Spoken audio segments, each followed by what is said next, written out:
ባህሪው ነው አይወላ አብ እና ወልድ በባህሪው በፍቃዱ በሐሳብ በድርጊት ከአብ ጋር አንድ ነው። ግን አብ ደግሞ በወልድ የሚገለጥበት አንዱ መንገድ ነው። አንተ አንዳርዝመው ለሌሎች እዚህ ስለሚማሩ ሌሎችም ስለሚጠቀሙበት እንድንረዳ ገብቶሃል አይደለ? ትርብትና አድርገን እናቅርብላቸው። አንተ ጌታ ነው የሚለውን ተሳስተሃል አይደለ? አጥቶ አይተናልስ ስንፈትሸው ጊዜ በመደረግ ያገኘው ጌትነት ነው ክርስቶስ።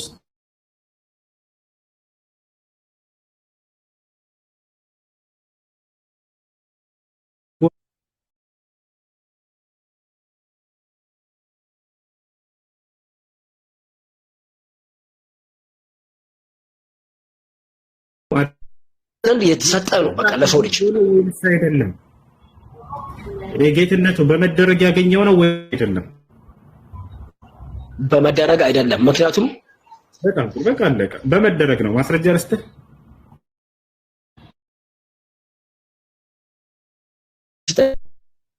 ምክንያቱም አናቁን አስተምረን የሐዋርያት ሥራ ምዕራፍ 2 ቁጥር 38 ላይ ቃል በቃል እግዚአብሔር ጌታ አድርጎት እንደሆነ ኢየሱስ ክርስቶስን ልንሰጥ ነው። በመደረግ ያገኘው ጌትነት የሹመት የስልጣን ጌትነት እንጂ መለኮታዊ ጌትነት አይደለም።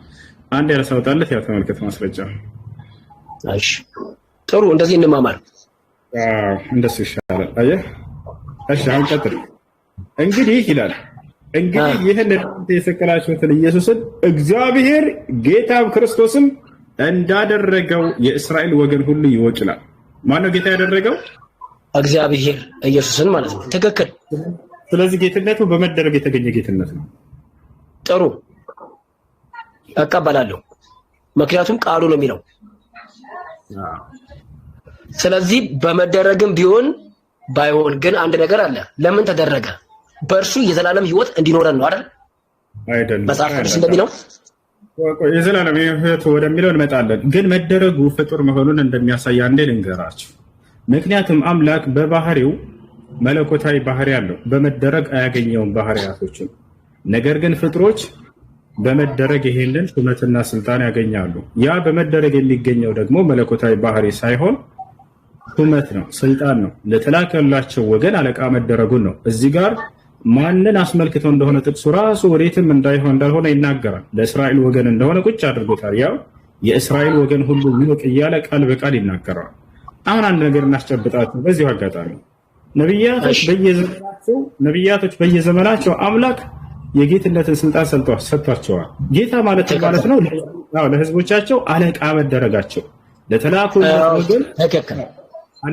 ለተላኩለት ወገን አለቃ ሹመት መደረጋቸው ነው።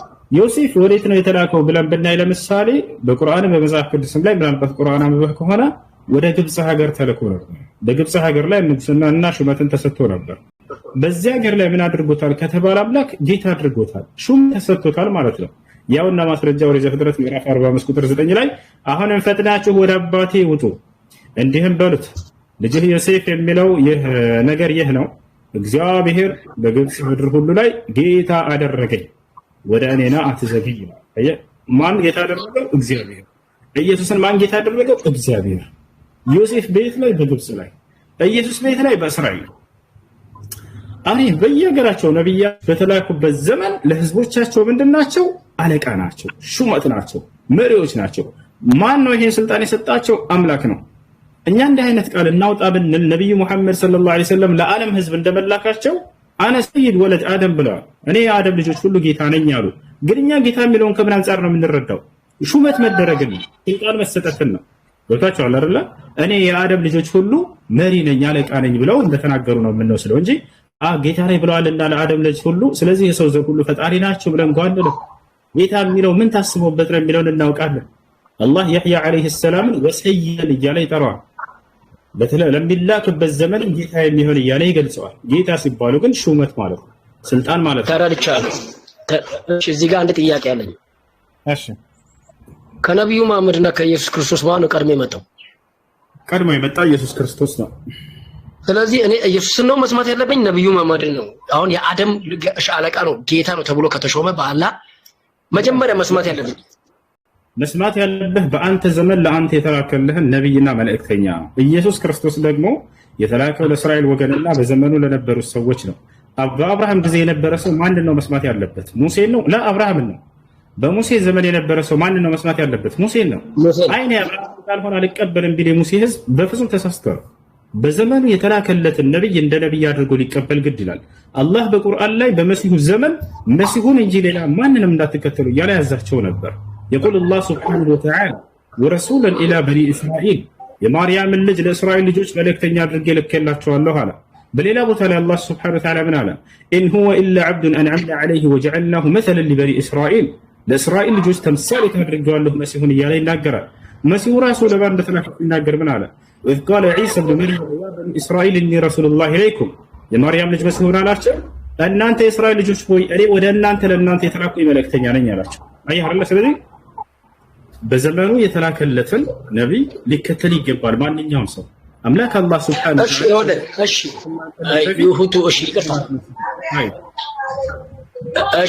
እዚህ ጋር ደግሞ ሁለተኛ ቆሮንቶስ እኛ ጋር ስትመጣ በአዲስ ኪዳን ሁለተኛ ቆሮንቶስ ምዕራፍ 5 ከቁጥር 19 እንዲህ የሚል ቃል አለ።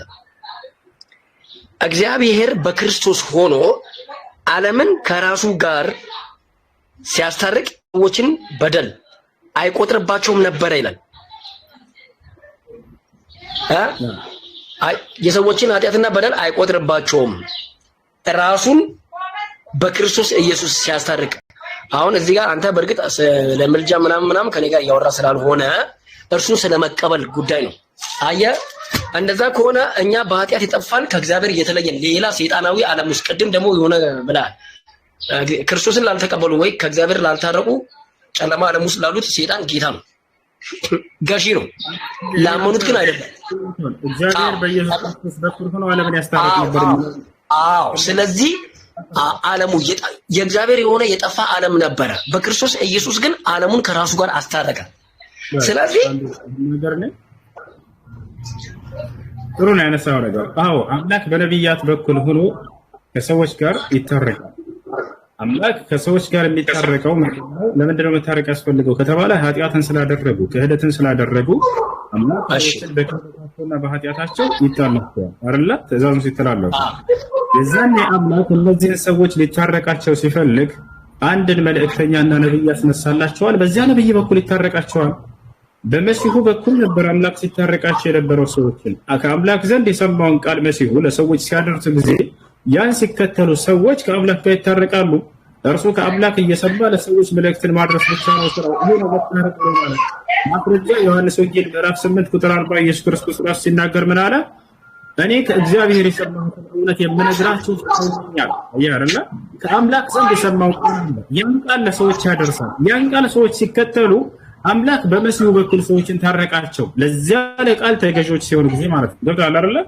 ይሄ ነው ዓለም ሲባል ኢየሱስ ክርስቶስ የትኛውን ዓለም ነው? ዓለም የሚባለው ለሁለት ከፍሎ መጽሐፍ ቅዱስ የሚያየው አንደኛ ፍጹማዊ ዓለም አለ፣ አጠቃላይ ዓለም ማለት ነው። ሁለተኛ ደግሞ አንጻራዊ ዓለም አለ። ታዲያ ኢየሱስ ክርስቶስ ዓለም ሲል የትኛውን ዓለም ነው ከተባለ የአይሁድን ሕዝብ ነው ማለት ነው። ኢየሱስ ክርስቶስ ዮሐንስ ወንጌል ላይ ምን ይላል? እኔ አንድም እንኳን በድብቅ የተናገርኩት የለኝም፣ ሁሉም በገሃድ ተናግሬያለሁኝ። ሁሉም በገሃድ ለዓለም ተናግሬያለሁ አለ። የሚገርም ከዛው ሌላ አንቀጽ ላይ ሳይሆን እዚያው ላይ አይሁድ በምኩራባቸው በሚሰባሰቡበት ተናግሬያለሁና አለ። አይደለ? ስለዚህ ዓለም ሲል ኢየሱስ ክርስቶስ የአይሁድን ሕዝብ አስመልክቶ እየተናገረ አንጻራዊ አድርጎ እንደሆነ እዚያው ላይ ቁልጭ አድርጎ አስቀምጦታል። በሌላም ቦታ ላይ ሄደ ዓለም የሚለውን ጥቅስ ብታመጣ ከአይሁድ ሕዝብ ዘሎ የሚሄድ አይደለም። ኢየሱስ ክርስቶስ እንዴት ነው ሄዶ የተናገረው ብለን ስናይ ሙሉ መጽሐፍ ቅዱስ ላይ ለአይሁድ ሕዝብ ብቻ ነው። ገብቶሃል አይደል? ወዴትም አካባቢ ወጥቶ ሌላ ዓለም አልተናገረም። ራሱን እዛው በአንደበቱ ሲገልጸው ምን አለ? እኔ ለዓለም ተናግሬያለሁ ካለ በኋላ አይሁድ በምኩራብ በሚሰባሰቡበት ሁሉን ተናግሬያለሁኝና አለ። አለቀ በቃ ይሄ ነው። ስለዚህ አንጻራዊ ዓለም ነው። ወደ ነብዩ መሐመድ ሰለላሁ ዐለይሂ ወሰለም አንጻራዊ ነው ወይ ከተባለ አይደለም። አምላክ አላህ ሱብሓነሁ ወተዓላ ደግሞ ለዓለማት ሕዝብ ነው የላኩህ እያለ ይናገራቸዋል። ስለዚህ ማን ነው ሊከተል የሚገባው ሰው በዚህ ጊዜ ዘመን ከተባለ ቅድም ለጠየቀው ጥያቄ ለዓለማት ሕዝብ ተብሎ የተላከው ነብዩ ሰለላሁ ዐለይሂ ወሰለም እርሳቸው ነው። እኛ እርሳቸውን አምልኮ አይደለም፣ መሲሁንም አምልኮ አይደለም፣ አብርሃምን አምልኮ አይደለም። አብርሃምንም መሲሁንም ሙሴንም ኢየሱስ ነብዩ ሰለላሁ ዐለይሂ ወሰለም ሁላቸውንም የላከውን አንዱን አምላክ አምልኮ ነው ጥያቄያችን። ያ ነው ሌላ። እሺ ቀጥል። እሺ ይሰማል? እሺ ቆይ እኔ አልጨረስኩም። አጭር ቃል ላይ አልቆይም። ይችን ላሳየውና ልወጣ ቀደም እንትን ስላለኝ። እሺ ትሰማለህ? እሺ ሰማሁ። ኦኬ እሺ። የዮሐንስ ወንጌል በአጭር ነው፣ በቃ እንዳታቋርጡ። ይችላል አንብብላችሁና አሁን ኢየሱስ ክርስቶስ አምላክ ስለመሆኑ አጭሩ ተናግረህ ወይም ደግሞ ያኔ ቀደም ነበር የጠየቅኩህ የኢየሱስ ክርስቶስ አምላክ ነኝ አይደለም ነው የሚለውን ነው የጠየቀኝ።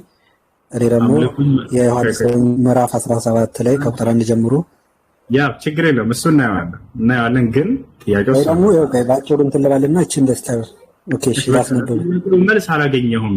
ግን ይሄኛውን ጥቅስ እናንብበው በለን ችግር የለውም። ጥያቄው ምን ነበር? ቀየርከው ጥያቄውና ጥያቄው ኢየሱስ ክርስቶስ አንድ ቦታ በትልቅ አድርገህ አምልኩኝ ወይንም ተገዙኝ አንድ ተከንች ቀስ በላላ ነው ፊተኛ ያላት ኢየሱስ ክርስቶስ መጽሐፍ ቅዱስ ላይ አንድ ቦታ ላይ አምልኩኝ ወይንም ተገዙኝ ብሎ ለአምልኮ ጥሪ ያደረገበት ቦታ አለ ወይ ነበረ? ለዚህ አስጨርሰኝ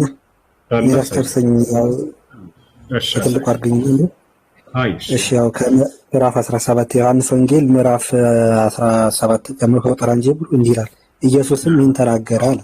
ወደ ሰማይ ዓይኖቹን አነሳና እንዲህ አለ፣ አባት ሆይ ሰዓቱ ደርሷልና ልጅህን ያከብር ዘንድ በስጋም ሆነ ሁሉ ላይ ስልጣን እንደሰጠኸው ለሰጠው ሁሉ የዘላለም ሕይወት ይሰጣቸው ዘንድ ልጅህን አክብረው አለው። የጋዝ ልጅህን አክብረው ይላል። ይሄ ልጅህን አክብረው። ልጅ ማለት ማን ነው? ኢየሱስ ክርስቶስ ነው። እውነተኛ አምላክ ብቻ የሆነ አንተን የላከውንም ኢየሱስ ክርስቶስን ያውቁ ዘንድ ይህች የዘላለም ሕይወት ናት ይላል። እኔ ላደርገው የሰጣኝን ስራ ፈጽሜ በምድር አከበርሁ። አሁንም አባት ሆይ ይላል። አባት ሆይ ማለት ማን ነው? አብ ማን ነው? እንደዚህ ባይ ወልድ ማለት ነው። ኢየሱስ ክርስቶስ ዓለም ሳይፈጠር ይሄን አስምርልኝ። ዓለም ሳይፈጠር በአንተ ዘንድ በነበረኝ ክብር አንተ በስራ ዘንድ አክብረኝ። ይሄን ብቻ ያዝልኝ። ዓለም ሳይፈጠር ይላል። ዓለም ሳይፈጠር ማን ነበረ? ኢየሱስ ክርስቶስ ነበረ ማለት ነው። ዓለም ሳይፈጠር በአንተ ዘንድ በነበረኝ ይላል ክብር አንተ በራስ ዘንድ አክብረኝ። ይሄ ምንድነው? ዓለም ሳይፈጠር ኢየሱስ ክርስቶስ ነበር የሚል ቃል እስርህ ላይ የለም። ግን ዝም ብለን እንስማ። ይሄ ምንድነው? ዓለም ሳይፈጠር ይሄው አንዱ መጀመሪያ አስተውል። ኢየሱስ ክርስቶስ ያውቁ ዘንድ ይህች የዘላለም ሕይወት ናት። እኔ ላደርገው ዘንድ በነበረኝ ክብር አለ እንጂ ዓለም ሳይፈጠር ነበርኩ አላለም። ዓለም ሳይፈጠር በአንተ ዘንድ በነበረኝ ማለት ነው። ዓለም ሳይፈጠር በአንተ ዘንድ እና በነበረኝ ክብር ማለት ማን ነው? የነበረኝ ክብር እያለ ያለው ማን ነው? ኢየሱስ ክርስቶስ አይደለም እንዴ? ለምን ነው እውነታው ነው? ወይ አንዴ ተረጋጋ። እንደፈጠረው ለሚናገር አለ እንደፈጠረው ለሚናገር አለ ዓለም እንደፈጠረው ላይ አስጨምሮ እሺ ጨምሮ ኦኬ ፈንታኛ ሊሰማል ሊፈክዘኝ አስረዳ። ዓለም ሳይፈጠር ነበረ ኢየሱስ የሚል የለም። ወይንም ዓለም ሳይፈጠር ምንድነው? ዓለም ሳይፈጠር በአንተ ዘንድ በነበረኝ ክብር ያለው ማለት ኢየሱስ ክርስቶስ ምን ነው የነበረ? ኢየሱስም ይህን ተናገረ እኮ ይላል። ይኸው ለአንብብ ምዕራፍ 17 ወይ አውጣና አስነብብ። ይሄን ጥቅስ በደንብ ነው የማውቀው። በጣም ቅዱስ ነው። ኢየሱስ ይህን ተናግሮ ደሳኔ ተረጋጋኝ። ዓለም ሳይፈጠር ነበርክ ብለህ ልታልፈህ ያስኩ በቃ ዓለም ሳይፈጠር በነበረኝ ክብር ነው የሚለው ገብቶሃል አይደል? አምላክ ቀድሞ ማን ነው ይሄን እያለ ያለው ማን ነው? ይሄን እያለ ያለው ማን ነው? እኮ ኢየሱስ ነው የተናገረ ያለው። እኔ ነበርኩ አላለም ነው ጥያቄው። አዳምጥ ቀንድ አሁን እዚህ ጋር አንተ ልታስረዳን የፈለከው ምንድን ነው? ጥያቄው ሌላ ያመጣኸው ጥቅስ ሌላ ጥያቄው ያለው ቅድም ምንድን ነው ያልከው አንተ? ቅድም ምንድን ነው ያልከው አንተ? ምንድን ነው ያልከው? ኢየሱስ ክርስቶስ ፈራጅ ነው ስትል ነበር። እንትን ማን ነው? ኢየሱስ ክርስቶስ አምላክ አይደለም ስትል ነበር። ፍጡር ነው ስትል ነበር። ወይ ደግሞ አንዴ ቀስ ብር ይኸውልህ ኢየሱስ ክርስቶስ አምልኩኝ ወይንም ተገዙኝ ያለበት ጥቅስ አለ ወይ ብዬ እሱን ለማምጣት ነበር እዚህ የመጣው። ነገር ግን የለም አይደል? አምልኩኝ ተገዙኝ ያለበት እሱን ጨርስና ስለዚህ ጥቅስ ከመጀመሪያው ጀምረን አብሽርና እሺ ላሳይሽ እሱን ወይ ከዚህ ጋር ይሄን ያዝልኝ ብቻ ይሄን ያዝልኝ። እሺ አምልኩኝ ተገዙኝ ያለበት ቦታ አስተንሽ አምልኩኝ ተገዙኝ ከሁለት አንዱን ችግር የለም። አንተ በጋድ ትክክለኛ ራሱን ሲል ነው የምታውነው ማለት ነው። ይሄ ምስክር አይሆንም። አዎ ኢየሱስ ክርስቶስ አምልኩኝ ያለበት ጌታ የሚለውን በምንድን ነው የምትይዘው አንተ? ጌታ እኔ ዓለም ጌታ ወይ ደግሞ የዓለም ብርሃን በእኔም ቆይ ላውጣልሽ ጠብቀኝ። ጌታ ስለሚለው ቅድም ጨረስን ብለን ላይ ያለው ራሱ ልጅ አንስቶ ነበር። አሁን የክርስቶስን ተገዙኝ ያለበት ቦታ ተፈቀው ለማመኑት ኢየሱስ ተገዙኝ ብሏል ወይ? ያው ይሄ ጋዝ የማቴዎስ ወንጌል ምዕራፍ 15 ላይ እንዲህ ይላል፣ እናንተ እኔን ማን እንደሆኑ ለሐዋርያት ማለት ነው። እናንተ እኔን ማን እንደሆኑ ትላላችሁ፣ ማን ትላላችሁ ይላል። ስምዖንም ጴጥሮስ መልሶ አንተ ክርስቶስ ያው እግዚአብሔር ልጅ ነህ አለ። ኢየሱስም መልሶ እንዲህ አለው፣ ወይ ታምነው አባ እንጂ ስጋና ደም ይህን አልገለጠልህምና ይላል። የሰማይ ያለው አባት ማለት ነው። ኦኬ ቆይ ልሄድልህ ነው፣ ጠብቀኝ። አንድ ስክሪፕቶን ተረጋግጠን አንብብልን፣ ችግር የለውም እንሰማለን። እሺ ስክሪፕቶን እንዳይገባ። እሺ እኔም እልሃለሁ አንተ ጴጥሮስ ነህ፣ በዚህችም ማለት ላይ ቤተክርስቲያንን ትሰራታለህ፣ የገሃነም ደጆች አይችሏትም። የመንግስተ ሰማያትን መክፈቻ እሰጥሃለሁ አለው። የመንግስተ ሰማያትን መክፈቻ የሚሰጠው ማን ነው? ኢየሱስ ክርስቶስ አይደል? እባክህን አሁን መጽሐፍ ልታስተምር ነው ወይስ አይደለም? አሁን እኮ እየነገርኩህ እኮ ነው። አምላክ መሆኑን እኮ እየነገርኩህ ነው። አምላኩኝ የተገዙኛል የቱ ጋር ነው ጥያቄው? ይሄ እኮ ለሚያስተውል ይሄ በቂ ምላሽ እኮ ነው። ስለዚህ የለም በእንና ወደሱ እንሄዳለን። አምልኩኝ ተገዙኝ ያለበት ቦታ አለ ኢየሱስ። ከይሄ በላይ ምን ተወንሽ? ምን ይሄ ከይሄ በላይ ምን ጣል? እሱን ጥቅስ ወደሱ እንመጣለን። የመንግስተ ሰማያት መክፈቻ የሰጠው ማን ነው? ኢየሱስ ክርስቶስ አይደል እንዴ? ኢየሱስ መንግስተ ሰማያት መስጠት እኮ አንዴ ኢየሱስ ክርስቶስ መንግስተ ሰማያት ራሱ መስጠት አይችልም፣ የሱ አይደለም። ያንን ማን ነው ከተባለ ይሄው ታዲያ ይሄው መጽሐፉ ይሄው አውጣና አንብብ። ይሄ ምንድን ነው ታዲያ? ያን ማቴዎስ ወንጌል ምዕራፍ 20 ቁጥር 20 ላይ አውጣው። እዛው ማቴዎስ ይነግራል። እዛው ማቴዎስ ላይ ሌላ ተርም አብሽር። ማቴዎስ ወንጌል ምዕራፍ 20 ቁጥር ቆላስይስ አንብበ ቆላስይስ ነው። አትረብሹ እንጂ ክርስቲያን ውስጥ እንጂ ምን ነው በስነ ስርዓት እያወራን አንድ ሰው በተራ ታወራለህ። አብሽር እሺ። አሁን መንግስተ ሰማያትን መስጠት እንደማይችል ኢየሱስ ክርስቶስ እሱ በዚህ ጋር ላሳየው ነው። ያ ማለት አምላክ እንዳልሆነ ግልጽ ያለ ማስረጃ ማለት ነው። የሄድክ እሺ፣ አውጣ እየሰማሁ አውጣልህ ማስረጃ ምዕራፍ 20 ቁጥር 20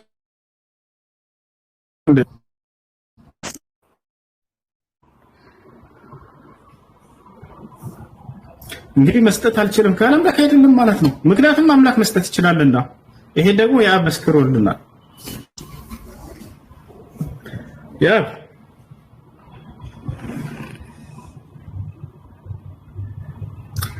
የዘብዴዎስ ልጆች እናት ይዛታስ ልጆች አየሁት።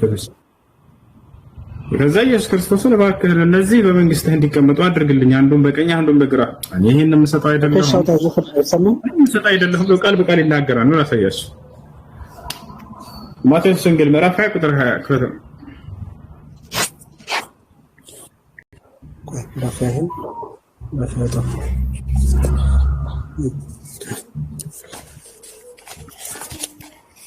ይቅርታ መጽሐፍ ቅዱስ ስለሆነ ስልክ ላይ ቢሆን ሰርች እያደረክ ስለሆነ አትል በቃ ጊዜ ለመቆጠብ በቃ ነው። ላሳየህ በቃ እሺ፣ አንብበውሽ ከስንት ጀምሮ? ማቴዎስ ወንጌል ምዕራፍ 20 ቁጥር 20 ቁጥር 20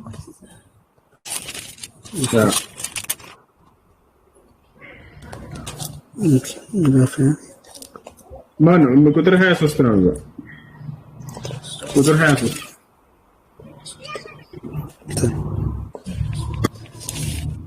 ቁጥር 23 ነው።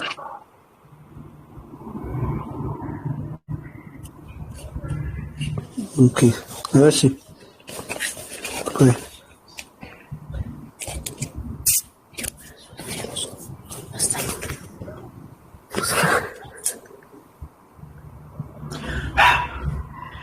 ማነው ከጎን ያለው?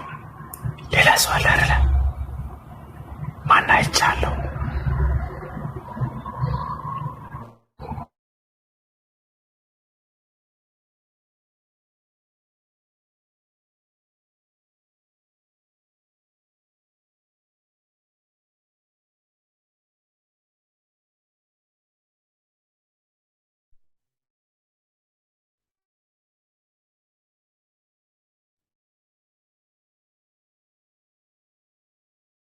እንትን ላይ ስለሆነ መጽሐፍ ቅዱስ ላይ ስለሆነ በስልክ ይፈጥናል። ስልክ ላይ አንብብልኝ። ኦኬ ዛዋል መጽሐፍን ተው፣ አንተ ራስህ እንድታነበው ነው። በራስህ አውጥተህ ስታነበው ደስ ይላል። ኢየሱስ ክርስቶስ መንግስተ ሰማያትን ይሰጠኛል ብለህ ተስፋ አድርጋ የምታመልከው አካል በዘመኑ ተጠይቆ ነበር። ሴትየዋ ይዛ መጣች ሁለት ልጆቿን። መምህር ሆይ እነዚህን በቀኝና በግራህ በመንግስትህ እንዲቀመጡ አድርግልኝ እባክህ አለችው። እኔም ሰጠው አይደለሁም እሱም ብሎ መለሳት። ያሰላም እኔም ሰጠው አይደለሁም ማለት በላይ ከዚህ የበለጠ ምን ይበል ኢየሱስ ክርስቶስ? ያንተ ነው ወደ ማስረጃ ነው እና ታዲያ በቃ መጽሐፍ በቃ እናወጣለህ ነው በቃ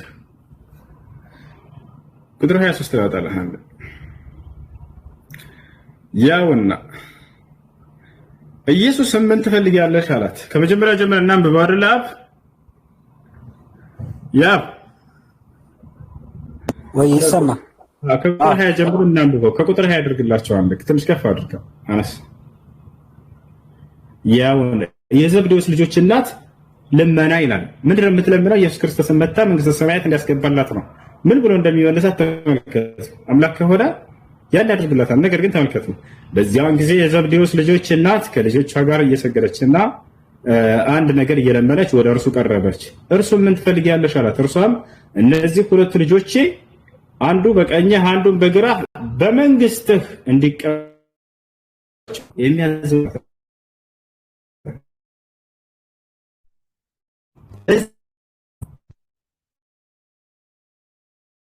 ኢየሱስ ግን መልሶ የምትለምኑትን አታውቁም፣ እኔ ልጠጣው ያለውን የምጠመቀውን ጥምቀት ልትጠመቁ ትችላላችሁ አለ። እንችላለን አሉት።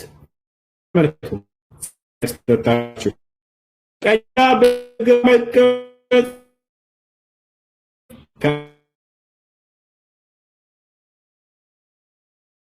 ማላቸው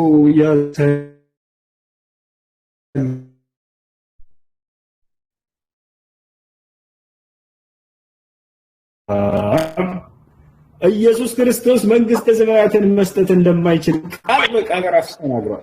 እሺ እንደዛ ሆነ እሺ ያብ አንድ ጊዜ ያብ ወለ ዮሐንስ 14 ቁጥር 1 ላይ እኮ ቅድም ነገር ነው። ዮሐንስ 14 እኔ እሄዳለሁ እባክህን አንቱ እባክህን እሺ ሚውተና ሳና ይናገር እሱ ትፈቅድለታለህ? ያብ በቃ አውራሻቱ ለአንድ ሰው ከጀመረ ለምን ጠልቀት ትገቡበታላችሁ? ያስ ሐሳቡን ይጨርስ ወንድምህ ነው አይደለ? ይጨርስላሱ ከዛን ተረሞ ታወራለህ። አብሽር እንትን ጥቅስህን ያዘው የምትፈልገውና ልክ እሱ ሲጨርስ ጊዜ ታወራለህ። አጥስ ደጋምልኝ ደጋሙ ያው ነው ያልከው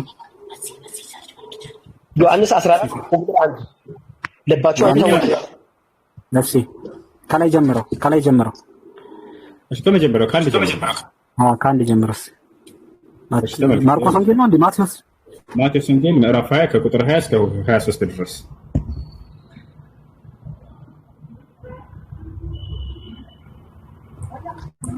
በመንግስት እነዚህ እንዲቀመጡልኝ እዘዝ አላችሁ። ይህን እኔ የምሰጥ አይደለሁም ማለት በቃ እሺ አንብባ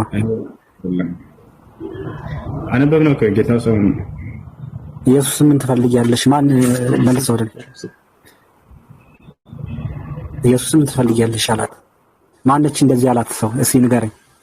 ያው ከላይ ተቀምጧል። ያው የዘብዴዎስ ልጆች እናት ልመና። ኦኬ ልመና ነው ይሄ ልመና። ኦኬ እሺ ከዚህ በኋላ የዘብዴዎስ ልጅ ቆይ አታሳልፈው፣ ከፍ አድርገው ትንሽ። ከዚህ በኋላ የዘብዴዎስ ልጆች እናት ከልጇ ጋር ወደ ኢየሱስ ቀረበችና በፊቱም ተንበርክካ አንድ ነገር እንዲያደርግላት ለመነችው አለ። ኢየሱስም ምን ትፈልጊያለሽ አላት። ማንን? የዘብዴዎስ ልጅ እናት ማለት ነው። ኦኬ እሺ እርሷም በመንግስት እነዚህን ሁለት ልጆቼ ይሄን አስምርልኝ፣ በመንግስት የሚለውን ያዝልኝ። እነዚህ ሁለቱ ልጆቼ አንዱ በቀኝ አንዱን በግራ እንዲቀመጡ አድርግልኝ ኦኬ አለችው። ኢየሱስ ግን እናንተ የምትለምኑትን አታውቁም አለ። ኦኬ ትክክል። እኔ በቅርብ ጊዜ የምመጣው ዞር አድርገው የምጠጣውን የመከራ ሲዞር አድርገው ጽዋ መጠጣት ትችላላችሁን አላቸው። ያሁን ጥያቄ ነው። የምጠጣውን ያለው ያው ግርፋቱን፣ ሞቱን፣ ማስቀላት። ኦኬ እሺ። ኢየሱስም በእርግጥ እኔ ኦኬ ዘረር ነው የምጠጣውን የመከራ ጽዋ ትጠጣላችሁ፣ ነገር ግን ሰዎችን በቀኝና በግራዬ እንዲቀመጡ የማደርገው እኔ አይደለሁም። ኦኬ ቆይ ይህ አንድ መለስ አድርጎ አንዴ አይደለሁም። ይህ ዞር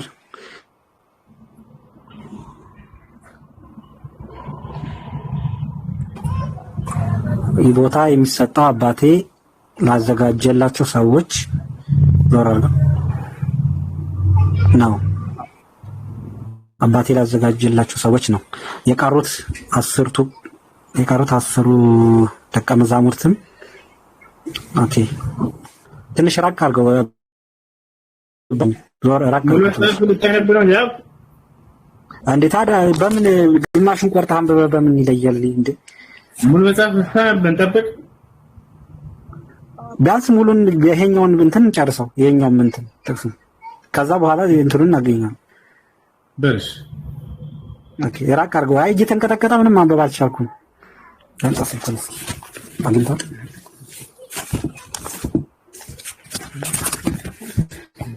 ተመከከ ወይ አንብብልኝ እስኪ ሰው አንብብልኝ። ምንም አልታየኝ።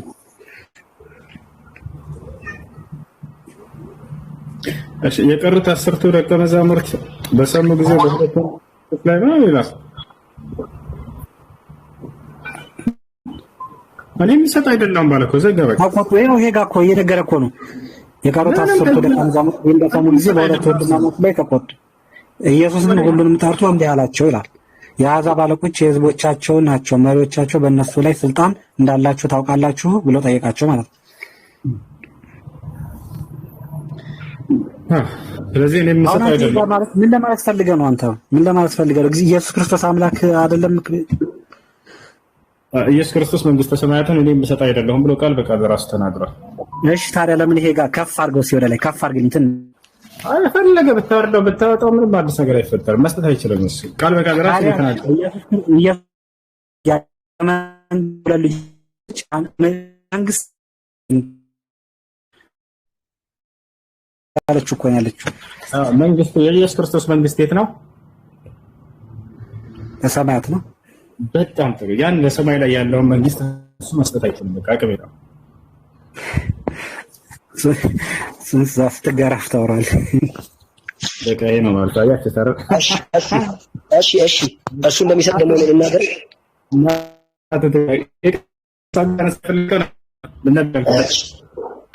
ይኸውልህ አልመክልኝ እያንዳንዱ ቀጨብ እያደረክ የወያኔ ቋንቋዎቻቸውን እዛ እሱን ስትገረፍ ታወራለህ። ሙዚቃ ማስረጃ አይሆንም። ሙዚቃ መጽሐፍ ቅዱስ ማስረጃ ማለት ነው ጊዜ አይባልም። እሺ ኢየሱስ ዮሐንስ 14 ቁጥር 2-3 አካባቢ እኔ እሄዳለሁ በአባቴ ዘንድ ስፍራን አዘጋጅ እመጣለሁ ግን ለማን ያለው ላመኑት ዋስም የሆነ ነው ቃልም ይገባላችሁ ነው። ላመኑት በእኔ መኑ በአባቴ መኑ ልባችሁ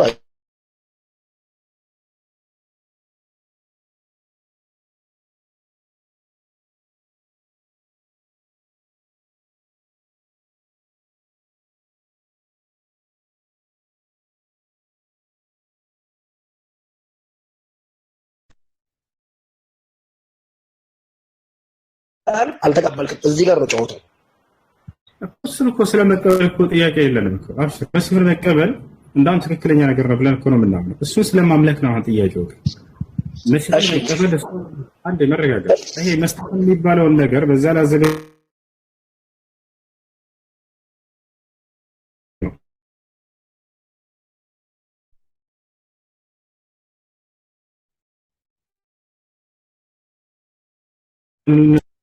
እኔ ገነትን ዋስ ሆነለታለሁ እንዲህ ላደረገ ብለው በርካታ ስራዎችን ገልጸውልናል። እሳቸው ናቸው ማለት ነው የገነት ባለቤት አስገድው። እንደውም አንዴ ተረጋጋ፣ እባክህ ልጨርስ። ልክ እንዲሁ የትንሣኤ ቀን እጃችሁን እያያዝኩኝ ወደ ገነት አስገባችኋለሁኝ ብለው ተናግረዋል ቃል በቃል። እሺ ገነትን የትንሣኤ ቀን ራሴ ከፍቼ ነኝ የማስገባችሁ ብለው ተናግረዋል። ይሄን እንዲህ አይነት ቃላቶች እየፈለፈልን ከአምላክ ጋር ማስተካከል ብያቶችን ስተት ነው እኮ ነው የምንላቸው። አንበሳው የተናገረውን ይሄን የተነገርከኝ ቃል ሁሉ ነብዩ መሐመድ ሰለላሁ ዐለይሂ ወሰለም እንደተናገሩት ቃል በቃል አሳይሃለሁ። የትንሣኤ ቀን ወደለት እኔ ራሴ እያያዝኩኝ ያስገባችኋለሁ ብለው ተናግረውናል። አንድ ሁለተኛ የትንሣኤ ቀን ገነትን እኔ ራሴ ከፍቼ ነው የማስገባችሁ ብለው ተናግረዋል። ሶስት ይሄን ላደረገ ሰው እኔ ገነትን ዋስ ሆነለታለሁ እያሉ ተናግረዋል። አነ ضامن الجنة لمن حفظ لسانه وفرجه ነብዩ ሰለላሁ ዐለይሂ ወሰለም ከተናገሩ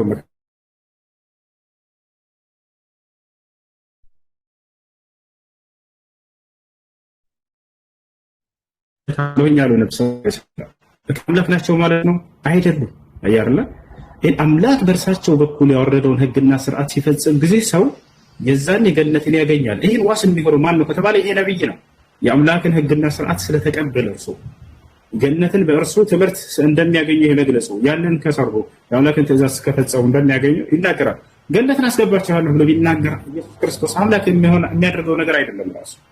ምክንያቱም ነብያቶች ትውልዶቻቸውን እየያዙ ወደ ገነት ያስገባሉ ብለን እናምናለን። ገብቶሃል አይደል?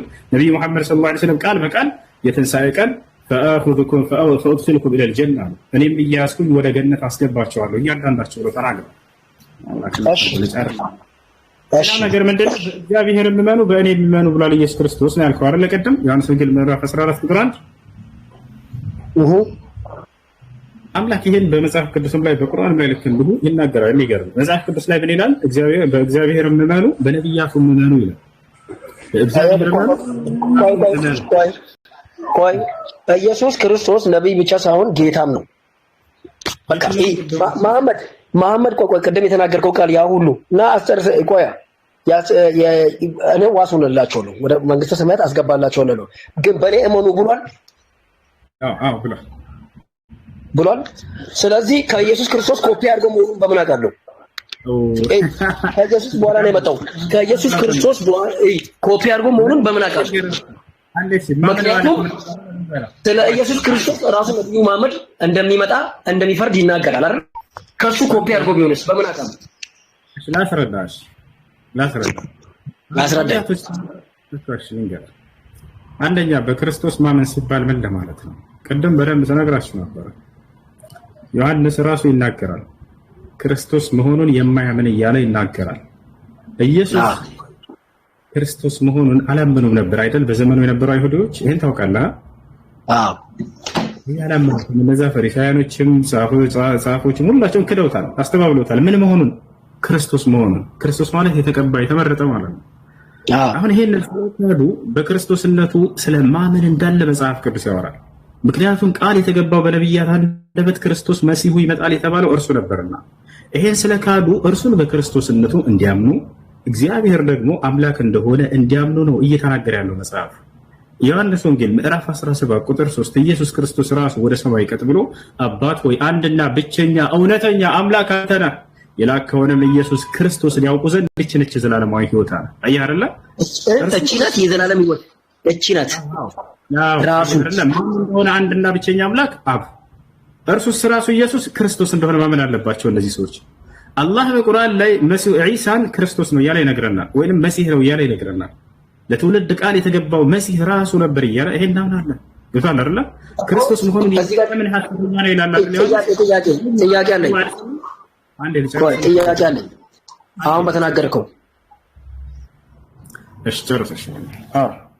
እቺ ናት እውነተኛ አምላክ መሆንን እንዲያውቁ እቺ ናት የዘላለም ሕይወት ያለው ኢየሱስ ማለት አይደለ? እሺ እንደዛ ከሆነ እኔን ያየ አብን አየ፣ እኔና አብ አንድ ነን አለ። ስለዚህ የማይታየውን አብ ደግሞ የሚታየው ወልድ ኢየሱስ ነው ግልጽ ያደረገው። ስለዚህ እርሱ ማን ነው? እርሱ ማን ነው? እቺ ናት የዘላለም ሕይወት። ስለዚህ የዘላለም ሕይወት እርሱ ራሱ ኢየሱስ እንደሆነ እግዚአብሔር ራሱ ይናገራል። አዳምጥ አንቺ የዘላለም ሕይወት እያለ ያለው እውቀት ነው። እሺ እውቀት እሱን አያስማማኝም፣ አያግባባኝም። እሱን አያግባባኝም። ሌላ ቦታ አይደለም፣ እዚያው ላይ ነው እውቀት እንደሆነ ማሳየህ፣ እዚያው ላይ። እሺ ፈጣሪ መሆኑን የሚገልጽበት ቦታ ልንገርህ፣ ላሳይህ። ቅድም ላልከው አንዴ ታስገባኛለህ? ቆይ አንዴ እቺን ብዬ እድሉን እሰጥሃለሁ ማለት ኤልያስ፣ ይሄን ብዬ እሺ ይኸውልህ ፈጣሪ ነው ላልከው ፈጣሪ ነው ላልከው አሁን ያነሳኸው ጥቅስ እንጨርስ እና ትሄዳለህ። አብሽር ከጥቅስ ወደ ጥቅስ መዝለል እና አይመቸኝም። አንድ ጥቅስ ካነሳ እሱን ጨርሱና ወደ ሌላ ትሄዳለህ። ችግሩ አንተ ታጣማለህ፣ ታዞራለህ ወደ ሌላ ነገር። እሱ እኮ ነው የሚያስጠላው። ችግሬ ምንድነው? ያለውን ስለምነግርህ ነው። አንተ በቁርአን ነው የምታምነው። ሺህ ጊዜ ኢየሱስ እኔ እመነኝ ቢል ራሱ ቢጽፍ ራሱ እዛ ጋር ጌታ ነኝ እመነኝ ቢል ህይወት እያለ ያለው እውቀትን እንደሆነ ተናገርኩኝ። አይደለም ከራስህ ነው አልኩኝ። ላ አይደለም ከመጽሐፍ ነው ላሳይህ እያልኩህ ነው። አላሳይህ። እሺ አሳይህ። እሺ ኢየሱስ ይህች ነች የዘላለማዊ ህይወት የሚለው ምን እንደሆነ እንመልከተው። ያው እነዚህ ጋር ዮሐንስ ወንጌል ምዕራፍ 18 ቁጥር 3 ተመልከት። ኢየሱስ ክርስቶስ እውነተኛ አምላክ ብቻ የሆንክ አንተን አለ። ማንን ነው እንዲህ የሚለው ኢየሱስ?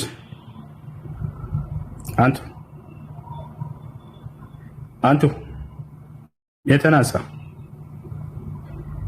አቤት ያውቁ እውነተኛ አምላክ ብቻ የሆነውን አንተን የላከኝን ትንሽ ቀና አድርግ።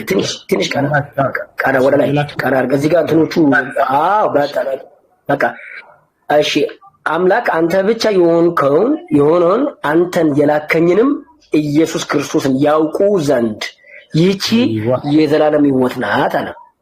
አዩ ምን ይሉ ዘንድ አለ? ያውቁ ዘንድ አንድ ይፈረጋል። ያውቁ ዘንድ አለ። ይህቺ የዘላለም ሕይወት አንድ እውቀት ተገልጿል እዚህ ጋር።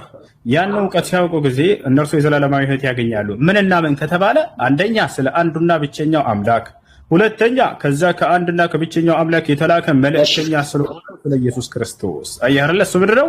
እውነተኛ አምላክ ብቻ የሆንክ አንተን አለ። ማንን? አብን አይደለ? የላከውንም ኢየሱስ ክርስቶስን። ክርስቶስ ምንድነው? ከአንዱና ከብቸኛው አምላክ የተላከ መልእክተኛ ነው። ይህን ያውቁ ዘንድ ይህች ነች የዘላለማዊ ሕይወት አለ።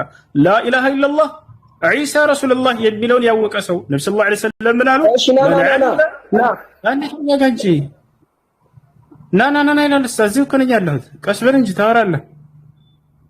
ከአንዱ አምላክ በስተቀር በእውነት የሚመለክ ያወቀና መሲሁም የአምላክ የዛ የአንዱ አምላክ መልእክተኛ መሆኑን ያወቀ ሰው ይሄ ሰው የዘላለማዊ ሕይወትን ያገኛል። አለቀ። የዘላለማዊ ሕይወት የሚገኘው በዚህ ትምህርት ነው። አንድና ብቸኛ የሆነ አምላክ አለ። የአንዱ አምላክ ደግሞ መሲሁን ክርስቶስን መልእክተኛ አድርጎ ልኮታል። ይሄ ያወቀ ሰው የዘላለማዊ ሕይወት አለው ነው። ይሄ ነው ነብዩ መሐመድ ሰለላሁ ዐለይሂ ወሰለም ሲያስተምሩ ጊዜ ከአላህ በስተቀር በእውነት የሚመለክ አምላክ እንደሌለ ያወቀ እኔም ለእርሱ መልእክተኛ መሆኔን ያወቀ እርሱ የዘላለማዊ ሕይወትን ገነትን ያገኛል እያሉ ይናገራሉ። በየነቢያቱ ዘመን የሆነው አንድ አምላክ ብቸኛ አምላክ አለ፣ እርሱን ማወቅ እንዲሁም በዘመኑ የተላከውን መልእክተኛ እንደ መልእክተኛነቱ ማወቅ ይህ የዘላለማዊ ሕይወትን ያስገኛል። ላኢላሃ ኢለላህ ዒሳ ረሱሉላህ። አሁን ማውራት ትችላለህ። እሺ እንደዛ ከሆነ ግን እሺ እኔን ያየ አብን አየ። ይቅርታ አንዴ የተቀበለውን አንዴ ይልቃላል። ይሄን አፍርስ ነው የምትለኝ? አጥፋ ነው የምትለኝ? ከመጽሐፍ ቅዱስ እኔን ያየ እኔን የተቀበለ የዘላለም ሕይወት አለው እያለ እኔን የተቀበለኝ አባቴም ይቀበለዋል፣ እኔን የሚወደኝ አባቴም ይወደዋል እያለ እየተናገረ እቺ እውነት የዘላለም የማይታየው ያንን አምላክ ስለማናቀው ይሄው በሚታወቅ መንገድ መጣና እኔን ያየ አብን አየ። እኔን የተቀበለ የአብን መልእክት ተቀብሏል፣ የአብን ሐሳብ ተቀብሏል እያለ የተናገረ አንተ ግን በመላእክት ያንተ መልእክተኛ ነው እያልክ ነው። አሁን ዋናው ምን መሰለህ? ጌትነቱን ነው አንተ እያስካድክ ያለው። መጽሐፍ ቅዱስ አንተ በምትለው ካለ መጽሐፍ ቅዱስን ብዙዎቹን ቃል እንሽራለን እንደዛ ከሆነ። ስለዚህ ጌታ መሆኑን ደግሞ እንትን ብዬ ነግሬህ እንትን ማለት ፈጣሪ መሆኑን ከፍጥረት ሁሉ በፊት ቅድሚያ እንደነበረ ነግሬህ በወጣ ሁሉ ደስ ይለኛል። አንዴ ከአንድ ጥቅስ ወጣ ዝም በወጣ ፈርቶ ወጣ እንዳልባል አንድ ጥቅስ አንሳና ማንም ይላል እሱ ጋር አንግባባ። እሺ በቃ ኤልያስ ግባ። ግን ፈርቼ የትም አልሄድኩም አልወጣሁም፣ ምክንያቱም ስለማንግባባ። እሺ ኤልያስ አመሰግናለሁ። ደህና መጣህ ዋናው ኤልያስ። አዎ ደህና ነህ? ኤልያስ ነኝ። እግዚአብሔር ይመስገን። ክርስቲያን አይደለ? እና አዳምጥ አዳምጫችኋለሁ። ያን አንዴ ተረጋጋ እንጂ ቀስ ልወጣ ስለ እሺ የሚያስቅ ነገር አለ አይደለም። ልወጣ ስለሆነ አንድ ጥያቄ ብቻ ወይም ደግሞ አንድ የተረዳሁትን ነገር ጥያቄ ያለህ በእስልምና ነው ወይስ ሲወራ ከነበረው ለመመለስ ፈልገህ ነበር? እጥላስ ማረጣምሽ? አዎ ያው መጽሐፍ ቅዱስን ይዘህ ነው እየተነጋገራችሁ ያላችሁት መሰለኝ። ለዚህ አንተ ደስ እንዳለ መልስ ለመስጠት ነው የገባኝን ያክል መልስ ለመስጠት ነው። ኢየሱስ ክርስቶስ አምልኮኝ ወይንም ተገዙኝ ያለበት ጥቅስ አለ መልሰው። በጣም ጥሩ። ስለ ክርስቶስ ኢየሱስ ለማወቅ በመጀመሪያ አብን ማወቅ፣ ከዛ ቀጥሎ ደግሞ መንፈስ ቅዱስን ማወቅ፣ ከዛ ደግሞ ራሱ ጌታ ኢየሱስን ማወቅ ያስፈልጋል። ወደዚህ ምድር ጌታ ኢየሱስ ክርስቶስ ሲመጣ ያስተማረበት ጥቅስ አለ ወይ? እሺ ላውጣል። እሺ አንደኛ ዮሐንስ አውጣሽ። አንደኛ ዮሐንስ ምዕራፍ ኢየሱስ ክርስቶስ አምልኩኝ ወይንም ተገዙኝ ብሎ ጥሪ አድርጓል፣ ተናግሯል። እኔ አንተን ደግሞ አንድ ጥያቄ ልጠይቅህ። አንተ ወንድ ነህ ሴት ነህ ብለህ ምን ትለኛለህ? ኢየሱስ ክርስቶስ አሁን ወንድነትህን አትጠራጠርም አይደለ? ጥያቄ ምንድነው? አንተ ወንድ ነህ ሴት ነው መልሱ። አይደለም። እሺ አንደኛ ዮሐንስ አውጣሽ። አንደኛ ዮሐንስ ምዕራፍ 5 ቁጥር 20 አውጣሽ። አንደኛ ዮሐንስ ላይ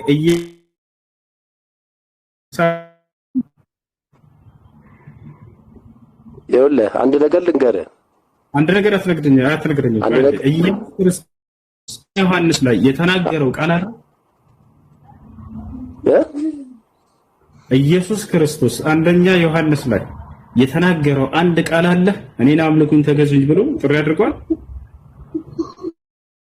በሐዋርያት መሰረት ላይ የተመሰረተውንና በነቢያት በክርስቶስ ኢየሱስ ላይ ያለውን ቃል ታምናለህ?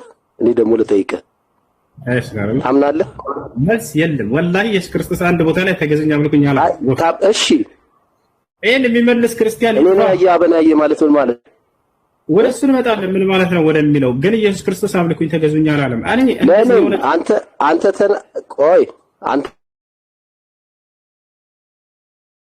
ሌላው ላይ ለመሩት ካለ ነጽር ምናምን ሰሩ ልጆች ጋር የሆነ ጥያቄ ጠይቋቸውና እኛ ልጆች መልስ ሳይኖራቸው ሲቀር እኔና አብ አንድ ነን ብለዋል። ይሄ ምን ማለት እንደሆነ ታውቃለህ ይሏቸዋል። የእኛ ልጆች እንደዚህ ነው ወደሚለው ተቱላቸዋል። ለእኔ ጋር እንደዚህ ይሰራው ነውር ነው ከኔ ጋር ለጥያቄው መልስ መልስና ከዚያ በኋላ ስለዛኛው ጥቅስ እናወራለን። ምክንያቱም ያ ጥቅስ ስለዚህ ኢየሱስንም ተገዙኝ ብሏል ወይ? ተገዙኝ ብሎ የተናገረበት ቦታ አለ ወይ? ያው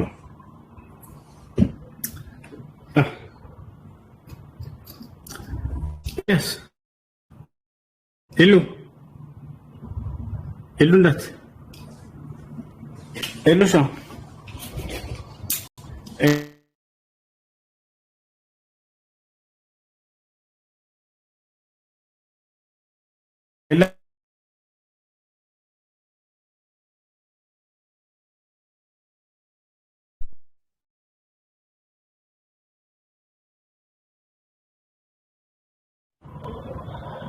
ለሱ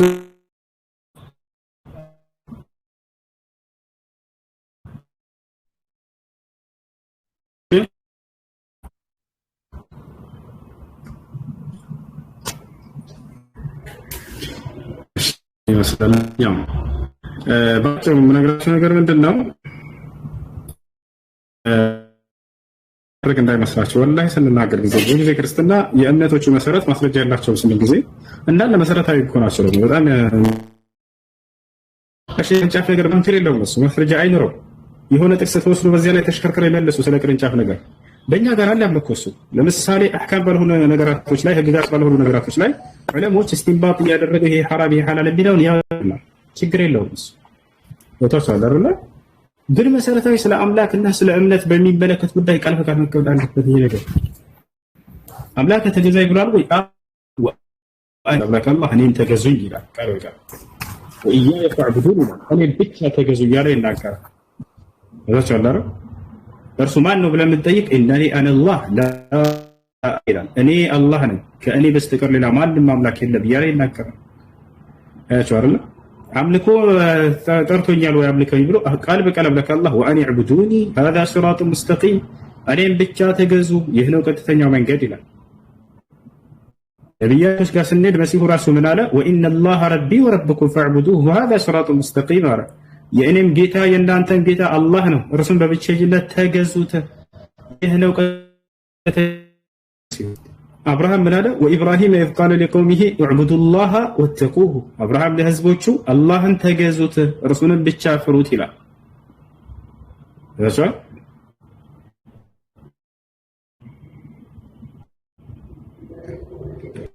ስለ ሃይማኖቱ ስንሄድ አምላክ ረግኩላችሁ እያለ ይናገራል። ኢነ ዲነ ዒንደላህ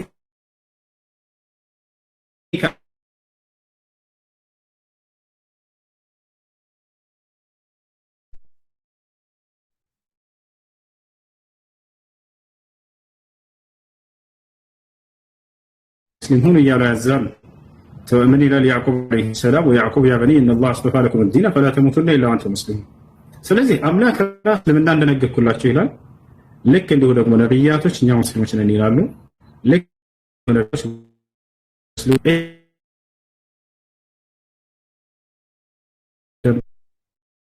ምጠው መልሳለው ወይ የለም የሚመልስ ካለ አንድ ቦታ ላይ እግዚአብሔር አንድ ነብይ መጽሐፍ ቅዱስ ላይ እኔ ክርስቲያን ነኝ ብሎ የተናገረ የለም። አንድ ነብይ መጽሐፍ ቅዱስ ላይ ህዝቦቹን ክርስቲያን ሁኑ ብሎ ያዘዘ የለም። ይሄ ነው የምታገኙ ከተባለ በቁርአን ላይ ብቻ ነው። ነብያቶች መተው ቃል በቃል እኛ ሙስሊሞች ነን ይላሉ። ህዝቦቻቸውንም አደራ ሙስሊሞች ሁኑ ይላሉ። አምላክም ራሱ እስልምና እኔ ራሴ ለነብያት ደነገርኩት እያለ ይናገራል። شرع لكم من الدين ما وصى به نوحا والذي أوحينا إليك وما وصينا به إبراهيم وموسى وعيسى يعني እነሆ ይሄን እስልምናን ሃይማኖት እኔ ደነገርኩላችሁ ከዚህ በፊት ኖህን አብርሃምን ሙሴን መሲሁን አዝዤበት የነበረውን እያለ ይናገራል። እሺ ከላይ ያለው ልጅ ሰላም ብያለሁ እኔ ተነሳ ማለው አላ ሰላም ነው እንዴት ነሽ? አለን እሺ ክርስቲያን ነሽ? እስልምና መቀበል ፈልገሽ ነው?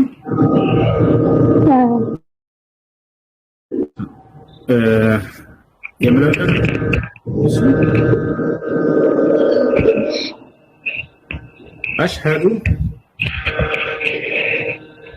أشهد أن لا إله إلا الله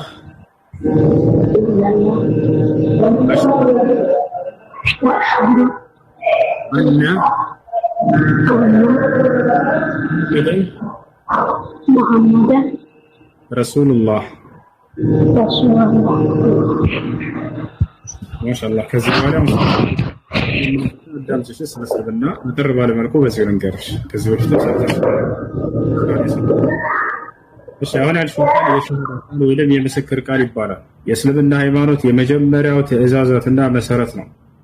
ወዛቻ ማለት ነው ትርጉሙ ከተባለ አሽሀዱ አን ላ ኢላሀ ኢለላህ ወአነ ሙሐመድን ረሱሉላህ ማለት እነሆ ከአንዱ አምላክ ከአላህ በስተቀር በእውነት የሚመለክ ሌላ አምላክ የለም ብዬ መሰክራለሁ፣ ሙሐመድም የእርሱ መልእክተኛና ነብይ ናቸው ብዬ መሰክራለሁ ማለት ነው። ነብይ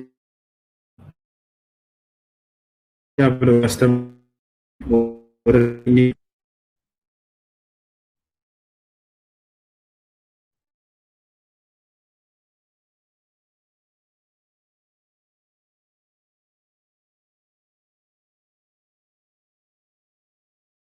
እንደነብይ እንዲመሰክሩ ያደርጓቸዋል።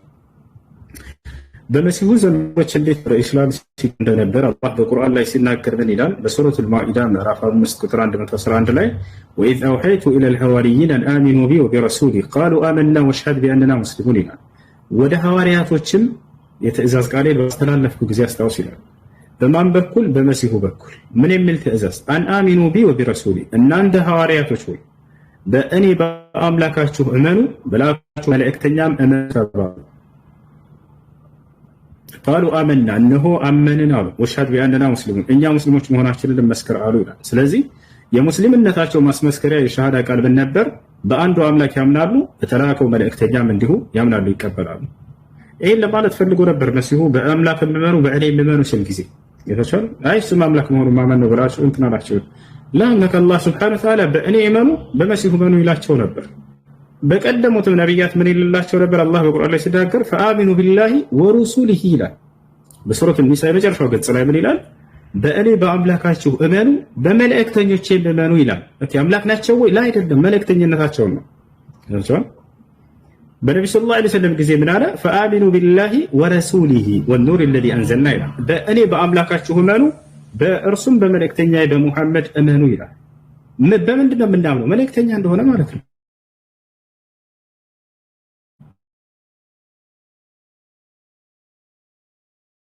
እኔ መልእክተኛ ነኝ እያለ እየተናገረ አይ ጭራሽ አንተ አምላክ ነህ ብለን ልንክረው አይገባም። መሲሁ ቃል በቃል መልእክተኛ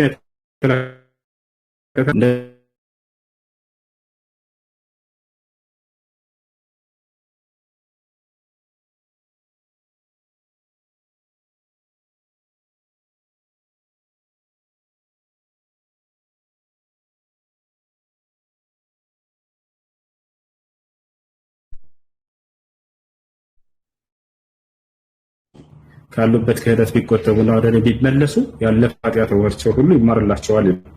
ነቢያችን ሰለላሁ ዐለይሂ ወሰለም የጅቡ ማ ቀብለሁ አሉ። እስልምና ከእርሱ በፊት ያለን ኃጢአት ያስተሰርያል አሉ። ያ ማለት ሰው ሲሰልም ጊዜ ያለፈ ኃጢአት ሁሉ ይማርለታል።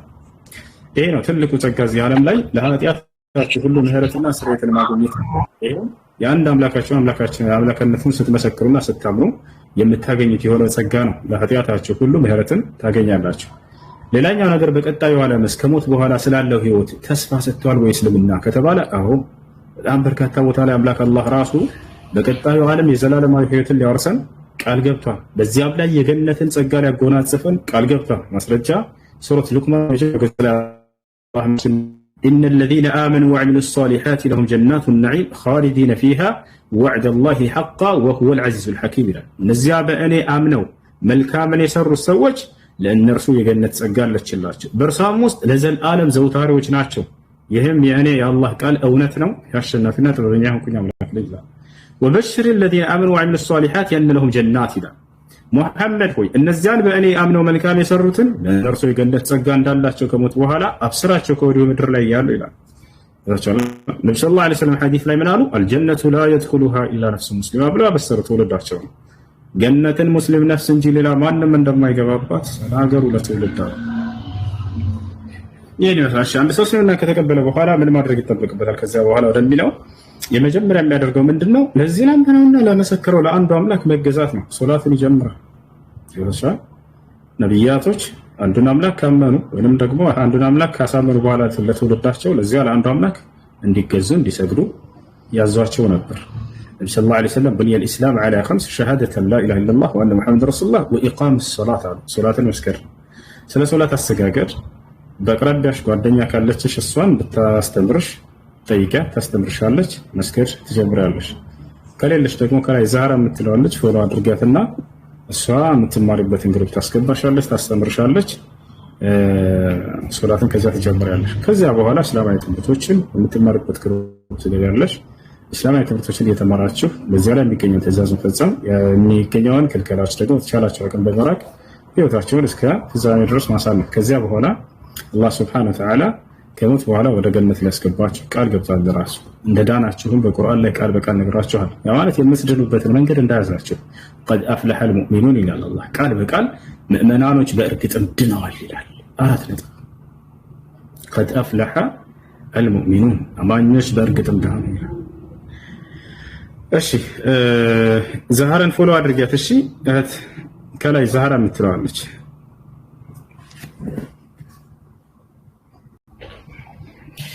እሺ ያጋ ያለካለ መጠየቅ ይችላል። ሰላም እንዴት ነህ? ሰላም አማን ነው። እግዚአብሔር ይመስገን። ኦኬ ስለ አሁን ዮሐንስ ወንጌል ስለ ላነሳሁን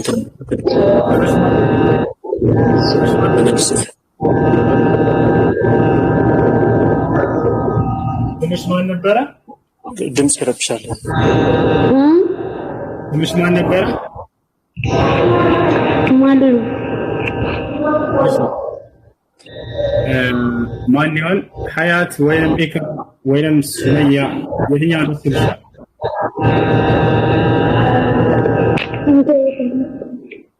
በቃሽ ማን ይሆን? ሀያት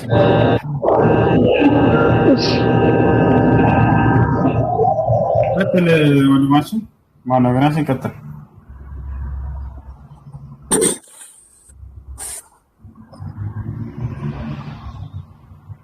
እሺ ጥያቄ ምንድነው?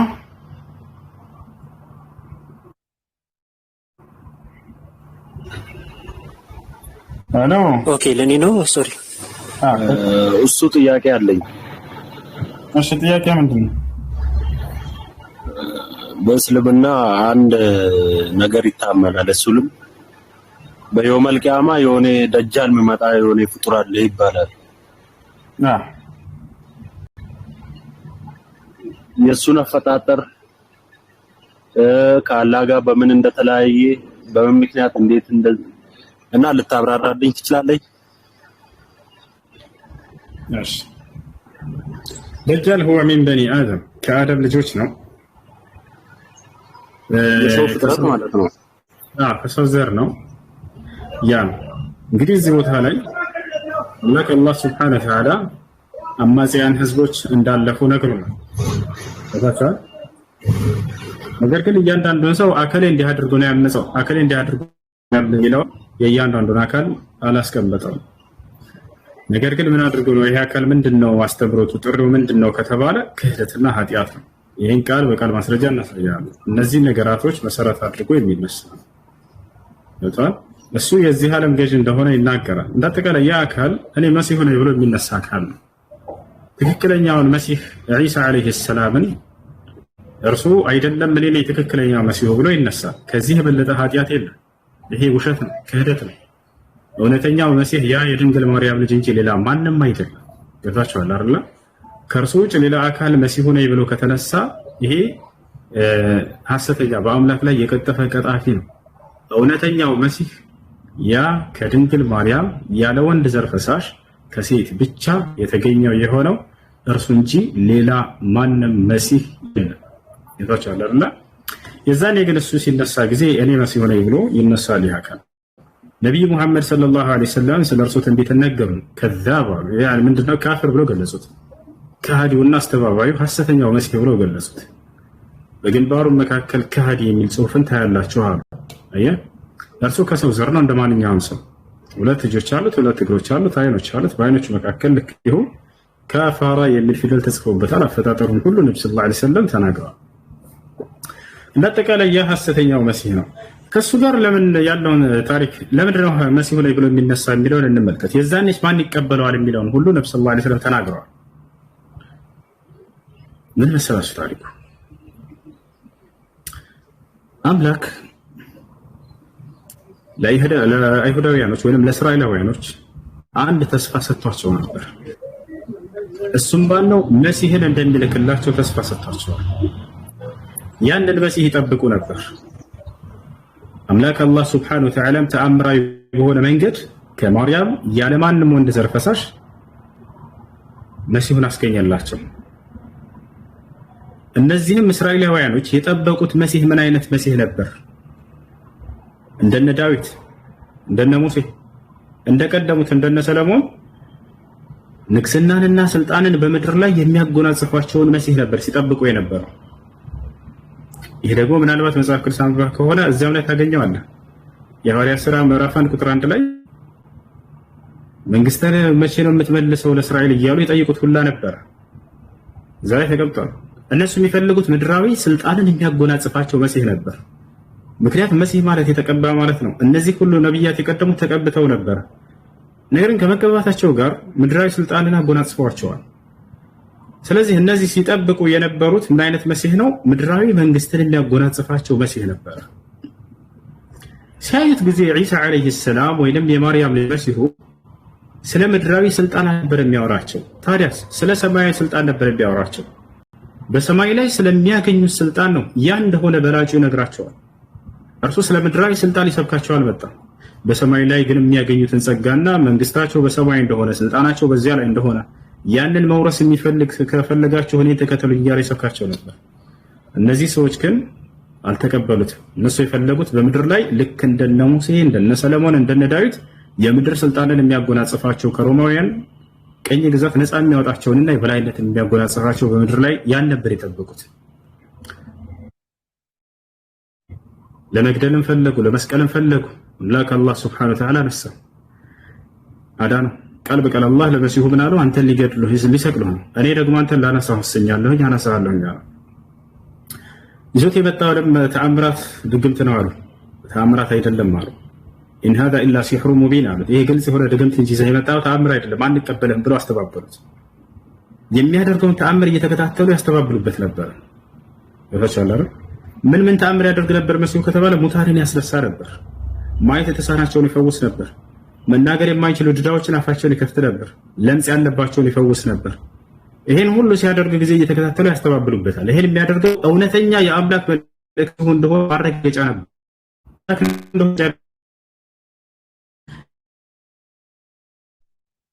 የተመረጠ መሆኑን የሚያስረዱ ናቸው።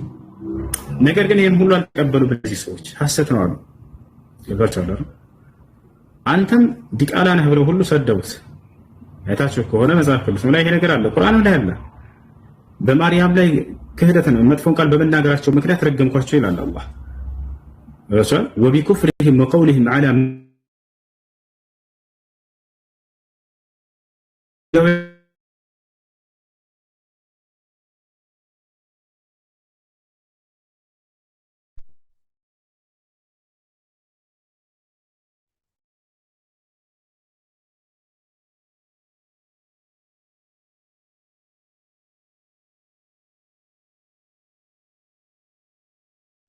ኢየሱስ ክርስቶስ ፊት ቆመው አይሁዶች ታስታውስ ከሆነ እኛስ የዝሙት ልጆች አይደለንም አባት አለን እያሉ ያሸፉበታል፣ ወይንም እሱን ይናገሩታል። እኛስ የዝሙት ልጆች አይደለንም አባት አለን ይሉታል። አንተ በያለ አባት የተገኘ በዝሙት አምላክ አላህ ይሄን ቅጥፈታቸውን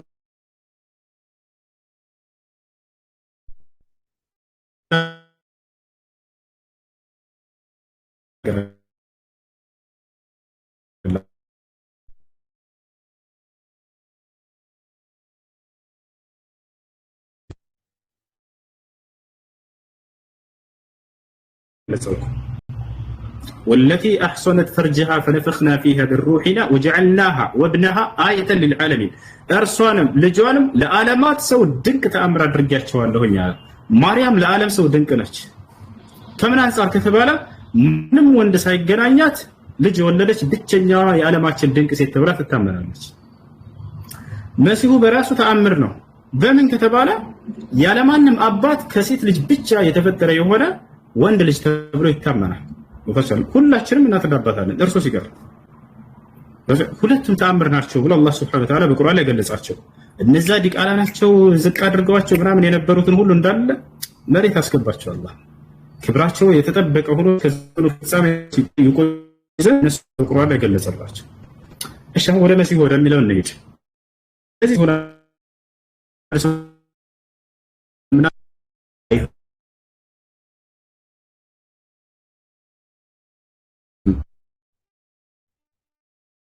እስከ ዘመኑ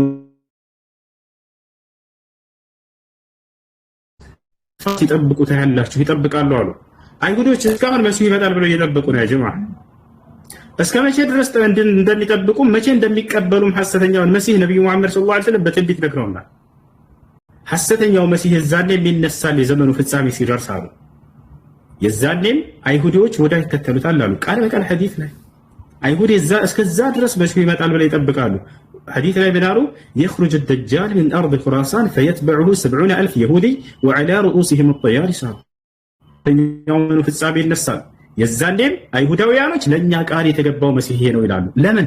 ምክንያቱም በምድር ላይ ስልጣንን ያጎናጽፋቸዋል ለተወሰነ ጊዜ ዓለምን ይዳስሷታል አሉ ነብዩ ሰለላሁ ዐለይሂ ወሰለም። ያም መሲሁ እኔ ለዚህ ዓለም የዚህ ዓለም ገዢ ነኝ ብሎ ያሰምራቸዋል። አይሁዶች የፈለጉት ደግሞ መሲህ እዛ አይነት ነበረ። በምድር ላይ ስልጣንን የሚያጎናጽፋቸው በምድር ላይ የበላይነትን የሚያስቆናጥጣቸው የሆነን መሲህ ነበር የጠበቁት። አሃ ለእኛ ቃል የተገባው ይሄ ነው ይላሉ። ያን እውነተኛውን መሲህ ግን ያልተቀበሉት በምድር ላይ እንደቀደሙት እንደነ ሙሴ እንደነ ሰለሞን የምድራዊ ስልጣንን ስላላሳያቸው ነው። አንተ ነህ የአይሁድ ንጉሥ እያሉ ሁሉ ይሳለቁበት ነበር። ይወታቻል አይደለ? ምድራዊ ንግስናን መንግስትን የሚያጎናጽፋቸው ነበር። እርሱ ግን መሲሁ የሚናገረው ስለ ሰማያዊ መንግስት ብቻ እንጂ ስለ ምድራዊ መንግስት አልነበረም። የሰማያዊ መንግስት እያለ ይደጋግምላቸዋል። ሊሰሙት አልፈለጉም ነበር። የዛን የነዛ ይሁዲዎች ሐሰተኛውን መሲህ በተቀበሉ ጊዜ ለተወሰነች ጊዜ በምድር ላይ የበላይነትን ያገኙ ይመስላቸዋል። ከዚያም በኋላ አምላክ አላህ ሱብሓነሁ ወተዓላ እውነተኛውን መሲህ ያወርደዋል። መሲሁ እንደዚህ ነው አምላክ ያስቀረበት ምክንያት አንደኛው እውነተኛው መሲህ እዛኔም ከሰማይ ይወርዳል አሉ ነብዩ ሰለላሁ ዐለይሂ ወሰለም። ማን? የማርያም ልጅ በሰማይ ላይ ይገኛል። ከእርሱ ከሰማይ ይወርዳል። ሲወርድ እንዲህ ዝም ብሎ እንደ ተራ አካል አይደለም የሚወርደው፣ በመላእክት ታጅቦ ይወርዳል። ልጆች ነው ይወርዳል። ሲወዛኔ ይወርድ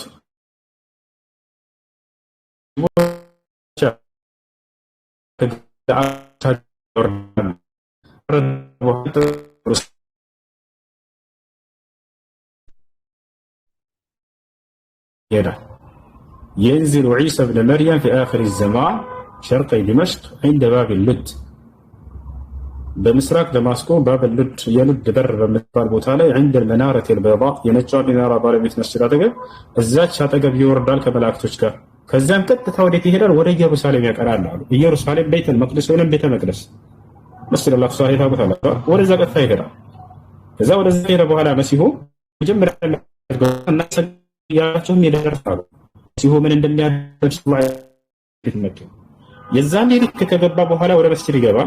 እናንተ ለተሰግዱ በተዘጋጃችሁበት ሰዓት ለአንዱ አምላክ ለተሰግዱ ይዘይ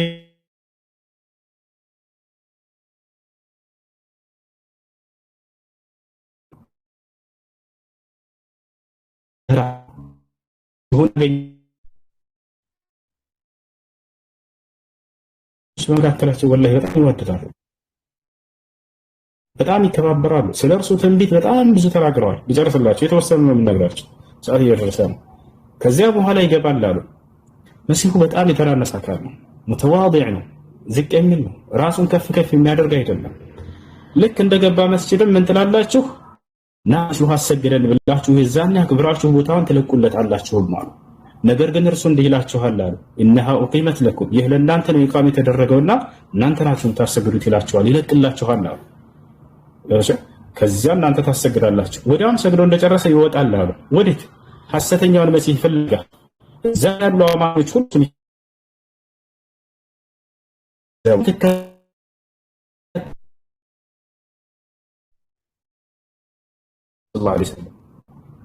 ታዲያ የሚመራው በምንድን ነው ከተባለ በቁርአንና በሐዲስ ነብዩ ሰለላሁ ዐለይሂ ወሰለም ፈየኡሙኩም ቢኪታቢላሂ ወሱነቲ ያሉ በቁርአን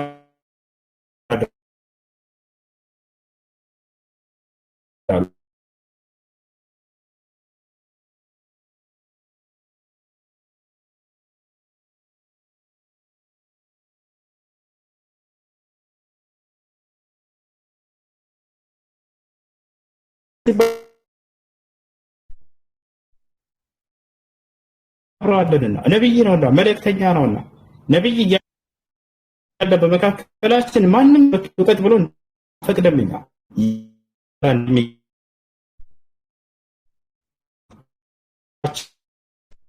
የተወረደው ህግና ስርዓት በቁርአንና በሐዲስ ትውልድን ያስተዳድራል። ከዛ እንደወጣ ሐሰተኛውን መሲህ ያገኘዋል። ወዲያውም ከመስጂድ ሲወርድ ሐሰተኛውን መሲህ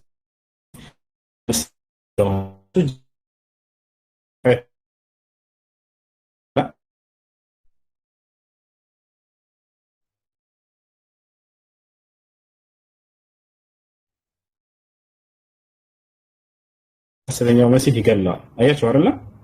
ከዚያ በኋላ መሲሁ ወደ እውነተኛው መንገድ ሰዎችን ይጣራል። አንዱን አምላክ በብቸኝነት እንዲያመልኩ የዓለም ተዓላ ለመሲሁ ቃል ገብቶለታል። ምን? ጠላቶቹን ሁሉ ከእግሩ በታች ያደርግለት።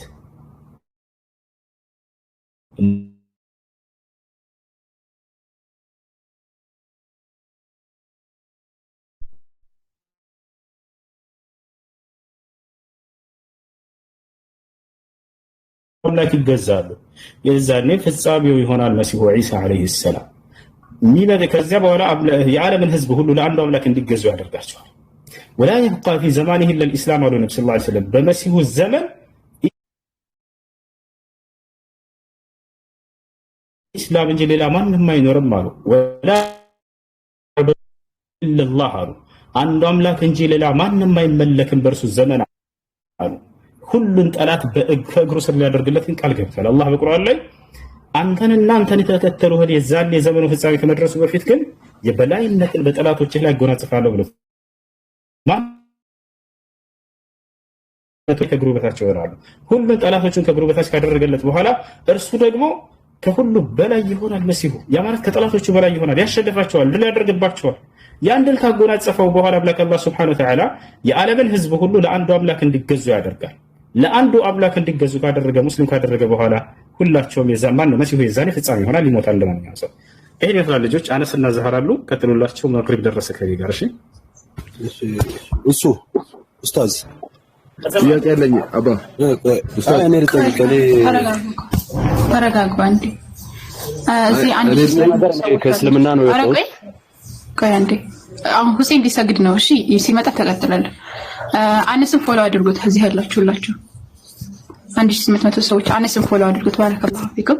አነስ ካለ ቀጥል ከወገኖች ጋር የሚመችህ ከሆነ ዛሩ አንድ ቀጥል መራ ይመቻል። አንዴ እሺ መርሐባ። እሺ ጥያቄያችሁን ቀጥሉ። እሺ ሼክ አነስ ይሰማል?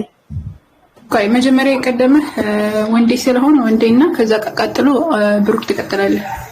ወንዴ ምንድነው ጥያቄ? ከእስልምና ነው የወጣሁት። ከወጣሁ ገና ሁለተኛ ዓመቴ ነው። ተው በትክክል ከእስልምና ነው የወጣኸው? አዎ። እርግጠኛ ነህ? እርግጠኛ ነኝ። እሺ እሺ ጥያቄ ልጠይቅህ እንደዛ ከሆነ ጠይቅ። እሺ ما معنى شهادة لا إله إلا الله؟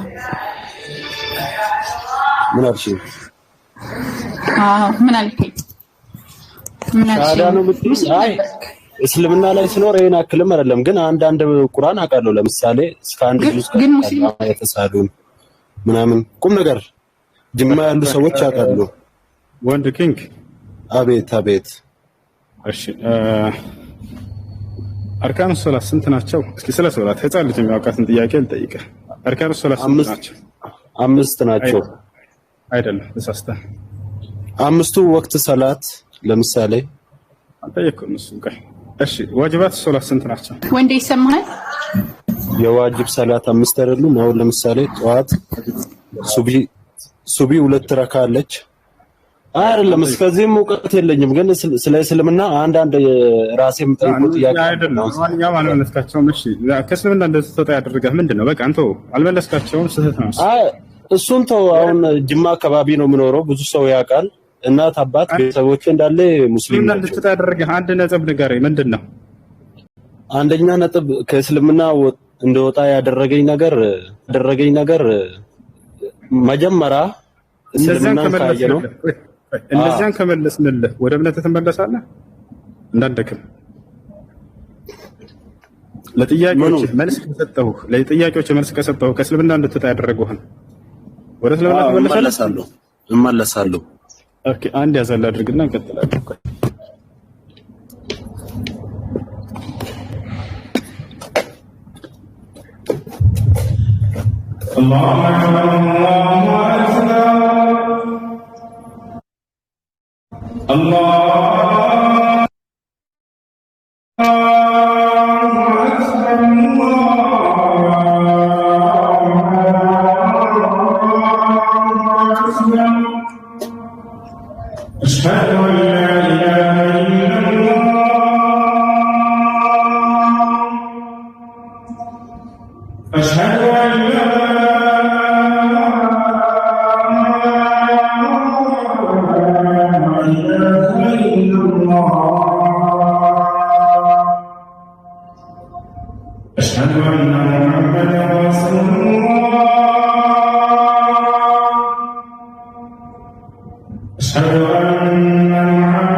اللهم صل وسلم على نبينا محمد. اللهم ربنا دعوة تامة الصلاة القائمة محمد صلاة الفضل الرافع وعلى كرات الجميعات رضي الله رب الإسلام.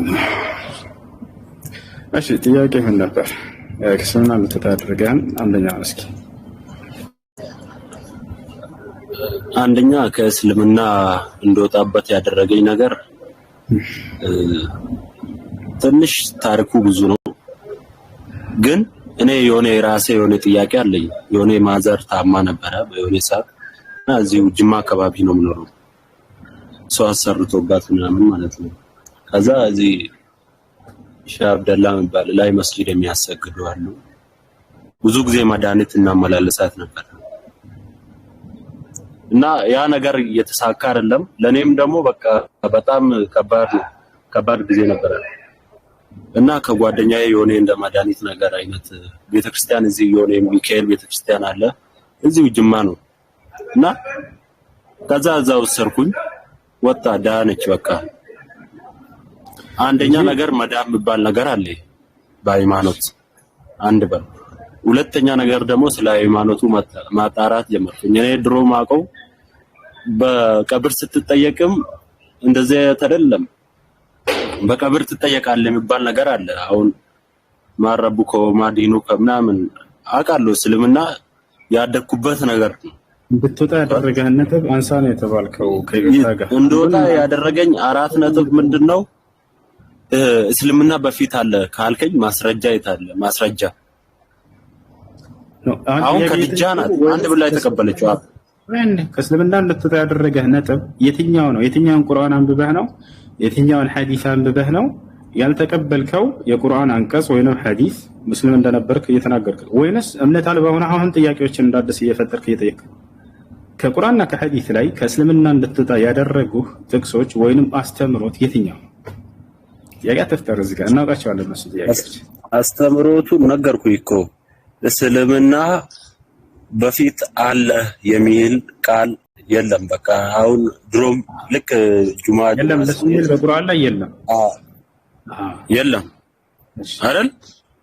ምክንያቱም ቁርአን ነው በቃ ሰው በቁርአን ነው የሚያምነው አይደል እንዴ? በቁርአን ነው ሁሉም ሰው የሚያምነው። ከቁርአን ውጪ ሌላ አይነት ነገር የለም። ዋሽተሃል። በቁርአን ላይ ከነብዩ መሐመድ በፊት እስልምና ያስተማረን የለም እያለ ነው። ቁርአን ላይ ነፋለ ማስረጃና ሳይህ አሁን ከየት ነው የምታሳየኝ? በቁርአን ላይ ብለህናል አይደል? ራስህ አሁን በቁርአን ላይ እናሳየህ የቀደሙት ነብያት ሁሉ ሙስሊሞች እንደነበሩ አነሳ እንደውታል እንዴ? በቁርአንማ ልታሳየኝ ትክክል አይደለም እኮ። ስለዚህ ሙስሊም አልነበርክም ማለት ነው። የቁርአን ተከታይ አልነበርክም። እሺ የቁርአን ተከታይ ነህ ብለህ የምትቀበለኝ ከሆነ መጀመሪያ የወረደው ቁርአን ይቅራ ነው አይደል? ቀደም ለምን ተዋሻለህ ታዲያ? በቁርአን ውስጥ አንብቤ አላገኘሁም ከነብዩ መሐመድ በፊት አይደለም። እኔ እሱ የኔ ጥያቄ አልገባኝ መሰለኝ። እኔ ቁርአን ላይ መጀመሪያ የወረደው ይቅራ ነው አይደል? ይቅራ ሙሉ ቁርአን ይቅራ ነው ወይንስ ሌላም አለ? እሱም ብቻ ነው አንብቤ ነበር። እስከ ሱረቱል በቀራ ከቁላላው ልክ እስከ ሱረቱል በቀራ አለ ያ ቁርአን አይደል እንዴ? አውቃለሁ እኮ የና አክል የጠፋኝ ነገር የለም። ግን እኔ የሚል ምን እንደሆነ ታውቃለህ? ወይ በሙሉ ቁርአን ውስጥ ባነበብከው ውስጥ እስልምናን የሰበከ ነብይ ያለ የለም ከነብዩ መሐመድ በፊት? በቁርአን ከሆነ አልቀበልም፣ ግን ያለ ቁርአን ሌላ ካመጣኸኝ ይቀበላለሁ። ምክንያቱም በፊት ቁርአንን ተቀብያለሁ። ቁርአን ደግሞ የወረደው ወንድ ነብዩ በቁርአን ላይ የለም ብለህ ቅድም ተናግራለህ አልተናገርክም? ለምን ተዋሻለህ? እስልምና ታዲያ በቁርአን እንዴት? አሁን ለምሳሌ አንድ ጥያቄ ልጠይቅ። በቁርአን አዳምጥ የተልከውን በቁርአን ውስጥ አንብቤ እስልምናን ከነብዩ መሐመድ በፊት ያስተማረ እንደሌለ አገኘሁኝ እያልክ አልተናገርክም? እንደ ከቁርአን በፊት ነው ያልኩኝ። ቁርአን አሁን ለምሳሌ ሙሐመድ ላይ ነው። ምክንያቱም ላኢላሀ ኢለላህ ሙሐመድ ረሱሉላህ ብለህ አይደል የምትቀበለው? እሺ አይደለ? ውሸታማቸው በርበሬዎች ናቸው። በቁርአን ውስጥ አንብቤ አንድም ከነብዩ መሐመድ በፊት እስልምናን የሰበከ አላገኘሁም ማለት እና ሳይህ ስንለው አይ ከቁርአን አልፈልግም ማለት። ለምን ታፍራላችሁ በእምነታችሁ? በእምነታችሁ ለምን ታፍራላችሁ? አይ እኔ ክርስቲያን ነኝ ቢጠይቅ ቅድም አስተናገድኩት እኮ መለስኩለት። ሌላም ጥያቄ ብትጠይቅ ነው እንደ ማዋሸት አይቻልም። ከኛ ጋር ማጭበርበር አይቻልም። አዲስ ጥያቄ እየፈጠረ እንደሆነ እየተረድቻለሁ። በመጀመሪያ አላስኬደችው እናቴ ታማ ጸበሉ ስጃት ምናምን ይሄ እንደማያስከድ ስለሚያውቀው ምን አለ? በእስልምና ውስጥ ስህተት ስላገኘሁ አለ። በእስልምና ውስጥ ስህተት አገኘሁ የሚለው ሰው ከእስልምና ወጣሁ የሚለው እስልምና ላይ ለጠየቀው ጥያቄ አጥጋቢ መልስ ሳያገኝ ጊዜ መሆን አለበት። ስለዚህ በቁርአን ውስጥ እስልምናን የሰበከ ከነብዩ መሐመድ በፊት አላገኘሁም ቢል አንድ ሰው ትክክል ነው። እርሳቸው ብቻ ከወሬ የሰበኩት እንዴት የእርሳቸው ብቻ እምነት ሊሆን ይችላል? አንዴ ቀጥሉ ልጆች ልስከድ። ኦኬ አነስም ፎሎ አድርጉ 2100 ሰዎች ቀጥል። ብዙ ማስረጃዎች ነቢያት ኢብራሂም ሁሉ ነቢያት ሙስሊም ነበሩ። ምንም የሚያከራክር ነጥብም አይደለም። አንድ ሰው ሙስሊም ከነበረ አክቹሊ የሚያየው ቁርአንን ስለሆነ ቁርአን ላይ ደግሞ ሙስሊም አልነበሩም ብሎ ማለት ድፍረት ነው። ራስ ትልቅ ብዙ ማስረጃ አለና ማለት ነው። አሮን አለ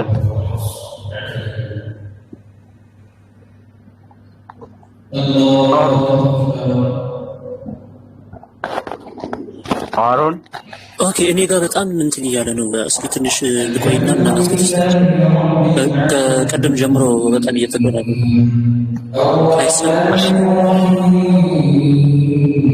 ኦኬ፣ አሁን እየተቆራረጠ ነው። እኔ ጋር እሺ፣ በቃ ሌላ ትንሽ ጠብቁኝ፣ እዚሁ ሳልወጣ ማለት ነው። ከተስተካከለ እንቀጥላለን። ክርስቲያኖችና መልስ ሰጣላችሁ ማለት ነው። ጥያቄ አለ እንዲሁም ደግሞ መጠየቅ ትችላላችሁ። ግቡ ክርስቲያኖች ካላችሁ ማለት ነው።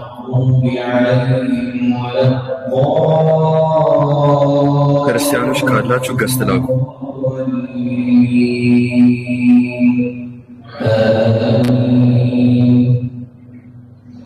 ኦኬ ፋሩቅ አለ አሎ ሰላም አለይኩም ሰላም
ቁርአን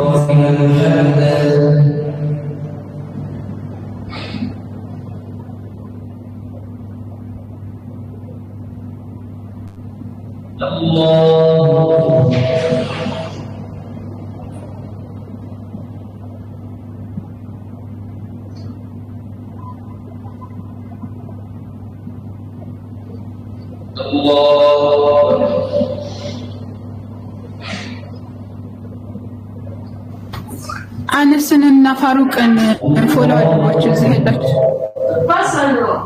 ፋሩቅንና አነስን ፎሎ አድርጓቸው። ብዙ ነው የምትጠቀሙት እና የሚፖስቱት ቪዲዮ አለ።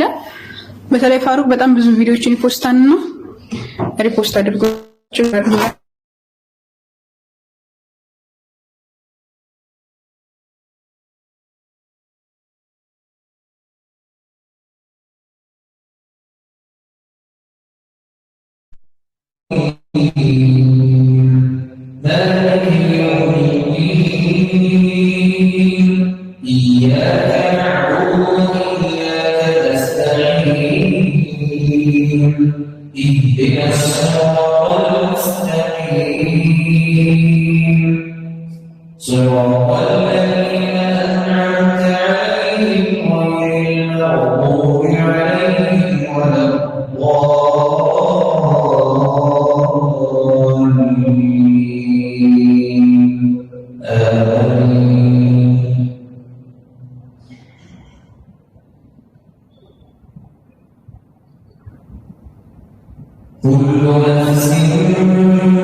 እሺ ሰላም አለይኩም። አሁን መቀጠል እንችላለን አይ ቲንክ ማለት ነው። ክርስቲያኖች ካላችሁ አንድ ቁጥር ጻፉ፣ ገስት ላኩ። ጥያቄ ያለው የትኛውም ክርስቲያን መግባት ይችላል። ጥያቄ ያላችሁ ክርስቲያኖች መግባት ትችላላችሁ።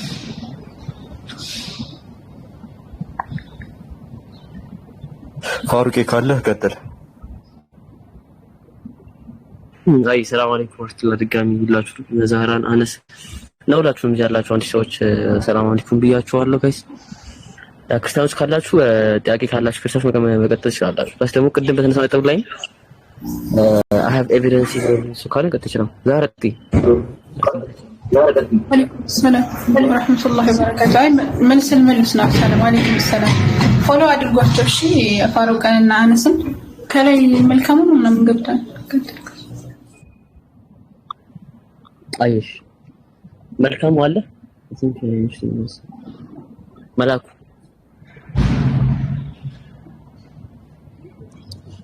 መላኩ አለ።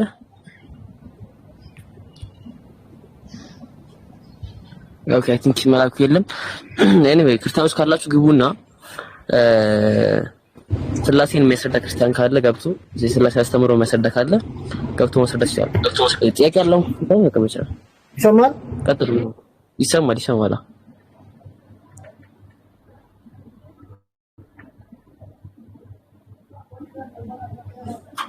ኦኬ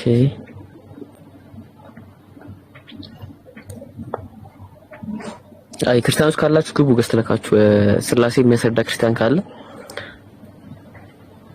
የክርስትና ቤዚክ የሆነ አስተምሮት ዶክትሪን ኦፍ ትሪኒቲ ክርስትና መጽሐፍ ላይ አለ ብሎ ዲፌንድ የሚያደርግ ክርስቲያን ካለ እምነቴን በክርስትና ማስረዳት እችላለሁ። ኦኬ የማምነውን እምነቴን መጽሐፌ ላይ ማስረዳት እችላለሁ። መጽሐፍ ላይ ብቻ አይደለም፣ ነገራችን ላይ ቀደምት አባቶች ላይ ራሱ የክርስትና ቀደምት አባቶች አሉ አይደል? ተርቱሊያን፣ ጃስቲን ማርቲን እነሱ ራሱ ይዤ ማስረዳት እችላለሁ የሚል ክርስቲያን ካለ ገብቶ ማስረዳት ይችላል። ስላሴን ኢቭን የፈለገው የኢየሱስ አምላክነት በመጽሐፍ ቅዱስ ላይ ማስረዳት የሚችል ክርስቲያን ካለ ገብቶ መግባት ይችላልና ክርስቲያኖች ካላችሁ ገስት ልካችሁ ግቡ።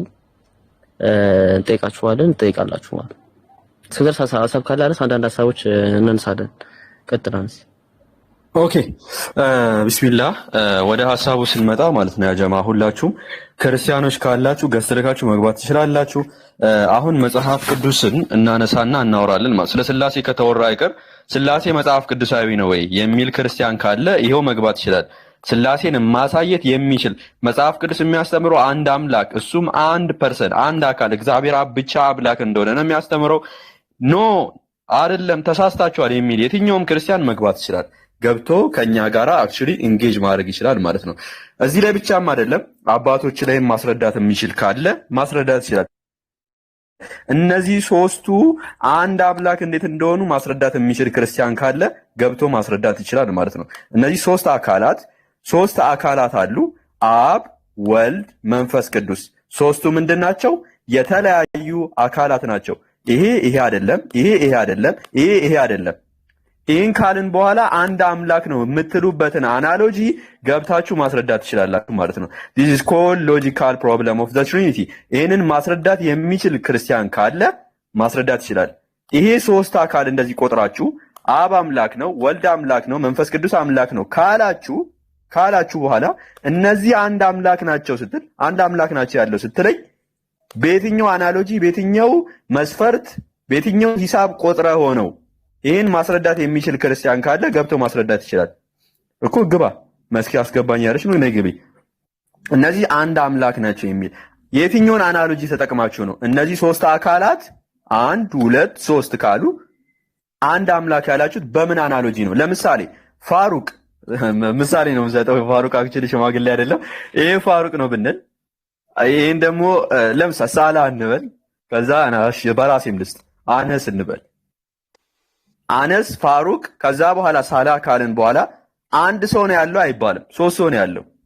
ይሄን አስረዱ ክርስቲያኖች። እንዴት ነው ሶስት አምላክ ሆኖ ሳለ አንድ አምላክ የምትሉን ነው? መስኪ ሰላም ነው ወገናችን? እንዴት ነህ? ሰላም ነው አለው። አልহামዱሊላህ ኦኬ አልহামዱሊላህ ደህና ነኝ። ከቤተ እምነት ነህ? የስላሴ አማኝ ነህ?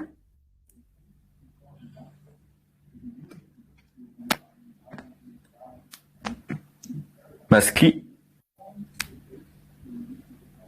እኔ ነገር አሳልፈናል። ግን አሁን አንዳንድ ከማያቸው ላይ አይሰማም። እናንተ ሃይማኖት ዘንድ ኦርቶዶክሶቹን ግደሉ ይላል ወይስ አይልም? ከእምነት አንግል ነው ወይስ ምንድን ነው? በዚህ በኩል ምንድን ነው ያየኸው? ኦርቶዶክሶችን መሰዋት በቢላዋ መሰዋት ከአንገታቸው ላይ እንደዚህ አድርጎ የሆነ ምስል አየው ዛሬ። ኬት መሰዋት ኬት ነው ያየው? እዚሁ ቲክቶክ ላይ ነው ያየሁት። እንግዲህ በዚህ በኩል ትምህርት እንድሰጥ አልፈልግም። እሺ ቆይ አክቹሊ ፋሩ ከቻልክ ቪዲዮን ቆይ ልክፈተው አንድ ጊዜ ሁላችሁም አንድ ጊዜ ምን ያህል አሁን እንድትገነዘቡት ርዕሱን የቀየርኩላችሁ ራሱ ማለት ነው። ይሄ ሰሞኑን እያዟዟሩት ስለሆነ እና ምን ያህል ክርስቲያኖች ውሸታምና ለናንተ ምን ያህል ንቀት እንዳላቸው ምን ያህል የኡስታዝን ንግግር የኡስታዞችን የመምህራንን ንግግር ከት እያደረጉ አቀነባብሮ እየፖሰቱ ህዝቡን እንደሚያጭበረብሩ እንድትመለከቱ ነው። ቆይ አንድ ጊዜ ልክፈትላችሁ።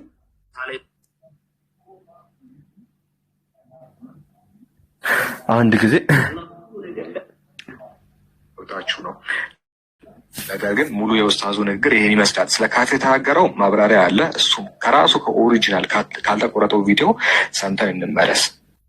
إن الله كتب الإحسان في كل شيء. الله كل نجار لا يبغون نجار كبيرة. بقول مسألة. لسوّج لسبايعته لأساسا بقول مسألة.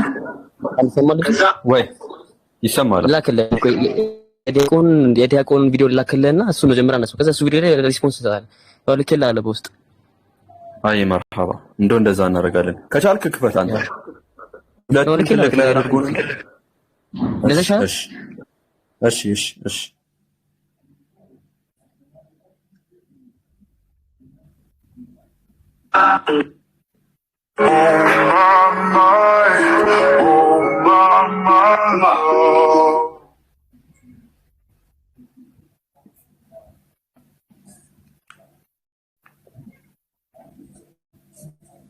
ኦኬ አሁን ቪዲዮን ከፍቼዋለሁ። ቆይ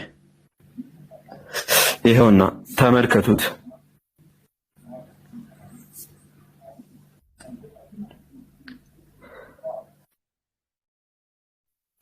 ይሄው ተመልከቱት፣ አዳምጡት። ጂሃድ ላይ ያገኘው አንድ ካፊር የዛኔ ትገለዋል። ስትገለው ግን ካፊር ቢሆንም አገዳሉን አሳምር፣ አስተራረዳቱን አሳምር። ይሁት እዚህ ጋራ ምንድን ነው ያደረጉት? አስተራረድ የሚለውን ቆርጦ አመጡት ማለት ነው። ሼኹ እየተናገሩ ያሉት ስለምንድን ነው ከተባለ እዚህ ጋራ አስተራረድ ብለው ስለ እንስሳ ነው እያወሩ ያሉት። እንስሳ ስታርዱ እንኳን ቀስ ብላችሁ ማረድ አለባችሁ። ለምሳሌ አንድ እንስሳ እያየ እዛ እንስሳ ፊት ሌላ እንስሳ ማረድ የለባችሁ። በግ ስታርዱ ለምሳሌ ሌላ በግ እያየ እዛ በግ ፊት ለፊት ማረድ የለባችሁ፣ ወይ ደግሞ ፊት ለፊቷ ቢላ መሞረድ የለባችሁም ብሎ ነው እየተናገሩ ያሉት። ይሄንን ይቆርጡና ከሌላ ንግግራቸው ጋራ አስገብተው ህዝቡን ያጭበረብራሉ። ተመልከቱት። እንዴት ነው አስተራረድን ማሳመር ሲባል ወሊወሒድ አሐደኩም ሸፍረተሁ ዋል አንድ ሰው ቢላውን በደንብ አድርጎ ይሳል። እዛ ነው መሳል አለበት። ሌሎቹ በየመስጊዶቻቸው እንዴት ክርስቲያንን ማረድ እንዳለባቸው ኮርስና ትምህርት ይወስዳሉ። ተመልከቱ ምን ያህል እነዚህ ሰዎች እንደሚዋሹ ማለት ነው። አሁን ቀጥታ ይሄ ሰውዬ ምን አደረገ? ቆረጠና የኡስታዙን ንግግር ቀጠፈ። እዚህ ጋራ ሼኾቹ ይሄንን ነው መስጂድ ውስጥ ቁጭ ብለው የሚነጋገሩት የሚማሩት ማለት ነው። የሚያስተምሩት ይሄንን ነው። ያ ልክ እስልምና ላይ ይቀጥፋሉ ማለት ነው። ማን አራጅ እንደሆነ እንመለከታለን። አክቹሊ ግን መጀመሪያ ኡስታዙ ያሉትን ነገር አይተን እንመለስ። እስቲ ኡስታዙ ምንድን ያሉት የሚለውን አይተን እንመለስ አንድ ጊዜ።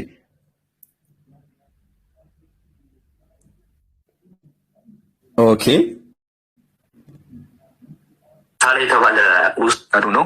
ከብት ከሆናችሁ መብታችሁ ነው። ነገር ግን ሙሉ የኡስታዙ ንግግር ይህን ይመስላል። ስለ ካፊር የተናገረው ማብራሪያ እሱ ከራሱ ከኦሪጂናል ካልተቆረጠው ቪዲዮ ሰምተን እንመለስ። ኢነላህ ከተበ ኢሕሳነ ፊኩሊ ሸይ በጎን ነገር ግዴታ አድርጓል። በጎ መስራት ለሰዎች፣ ለሰብአዊ ፍጡር፣ ለእንስሳ በጎ መዋል። ከዛ እንግዲህ አንዱ በጎ ወይም ኢሕሳን ሊለው ሲገጥ ምናሉ ኢዛ ቀተልቱ ፈአሕሲኑ ቅትላ ስትገድሉ እንኳን እንደ በሸሪዓ መብት ጥፋት አጥፍቶ ወይም ሙርተድ ሆኖ ወይ ቢሆን ቢገደል እንኳን አገዳደሉን አሳምረው። አያችሁ ኡስታዙ ያሉት አንድ ሰው ጥፋተኛ ሆኖ which is ህግ አለ አይደል? በህግ እንኳን ብንመጣ ማለት ነው አንድ ሰው ሀገርን ከካደ ሜቢ ይገደላል። ለምሳሌ በህግ ስንመጣ እንኳን እና አንድ ሰው ሀገርን ከካደ ስለሚገደል ያ ሲገደል በሰዓት መሆን አለበት። ለምሳሌ ያን ሰው አይኑን መጎልጎል፣ እጁን የቆረጡ ስጋውን ምናምን የቆረጡ አይቻል ሰው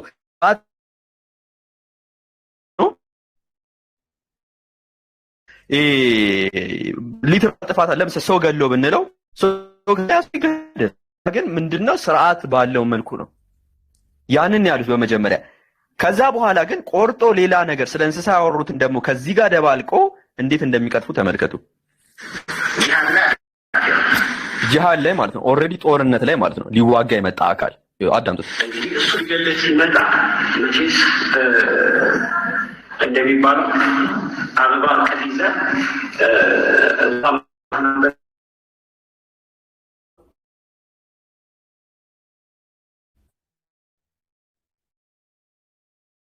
ሲመጣ አንድ ሰው ውጊያል ጦርነት ላይ ነው። በዚህ ሴናሪዮ ላይ ሆናችሁ እንኳን በዚህ አይነት ኬዝ ከባድ ኬዝ ላይ ሆናችሁ እንኳን ምንድነው ያን ሰው እንኳን ማለት ነው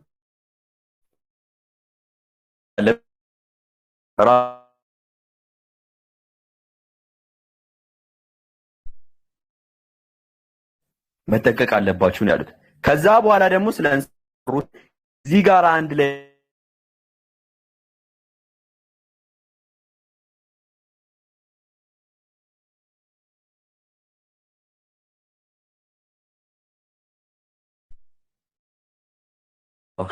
በእሳት የሚያቃጥል የለም። እሳት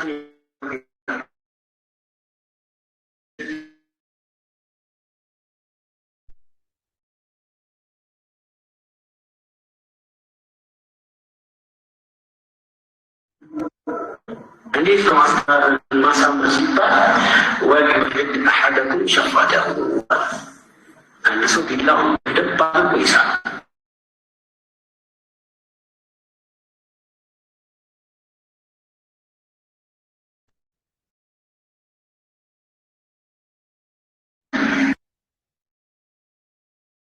ሃይማኖታችሁ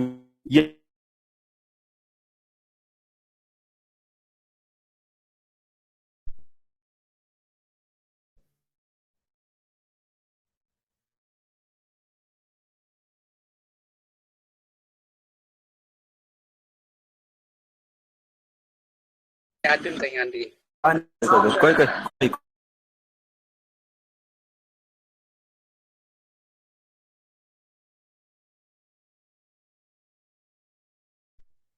አንዴ ፍየሏን ከስር አሰኝቶ ምግብ ጭኖ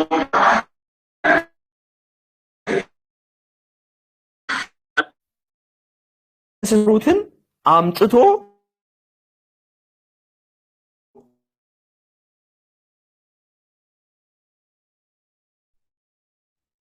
ሃይማኖት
ገብተውን ገልጠም ሰዓትን ገልጠም መስክ እግዚአብሔር ሰዓትን ገለቀም አሩቄ ከዛ በፊት እንትን እናድርገው ስለ ቪዲዮ ጠይቀው ምን ያህል እንደማስቆ ኮንሲደር አንተ ራሱ እኮ ማች ፍጡር ነው። እዚህ ከዚህ ያለው ዘላለማዊ ነው ብለህ ታስባለህ እንዴ? ፋሩቅ ቀጥል እንትን አድር ቪዲዮ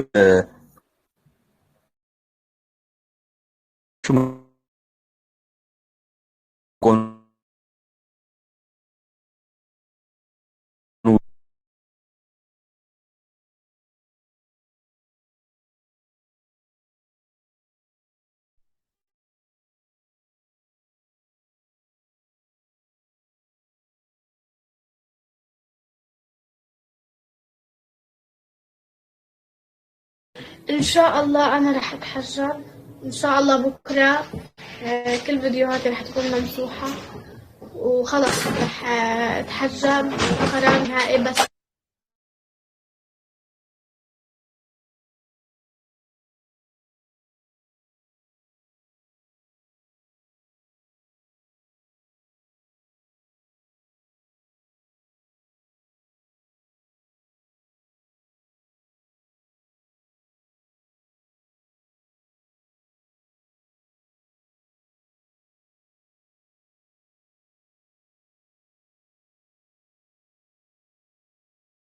አሁን ለምሳሌ በጦርነት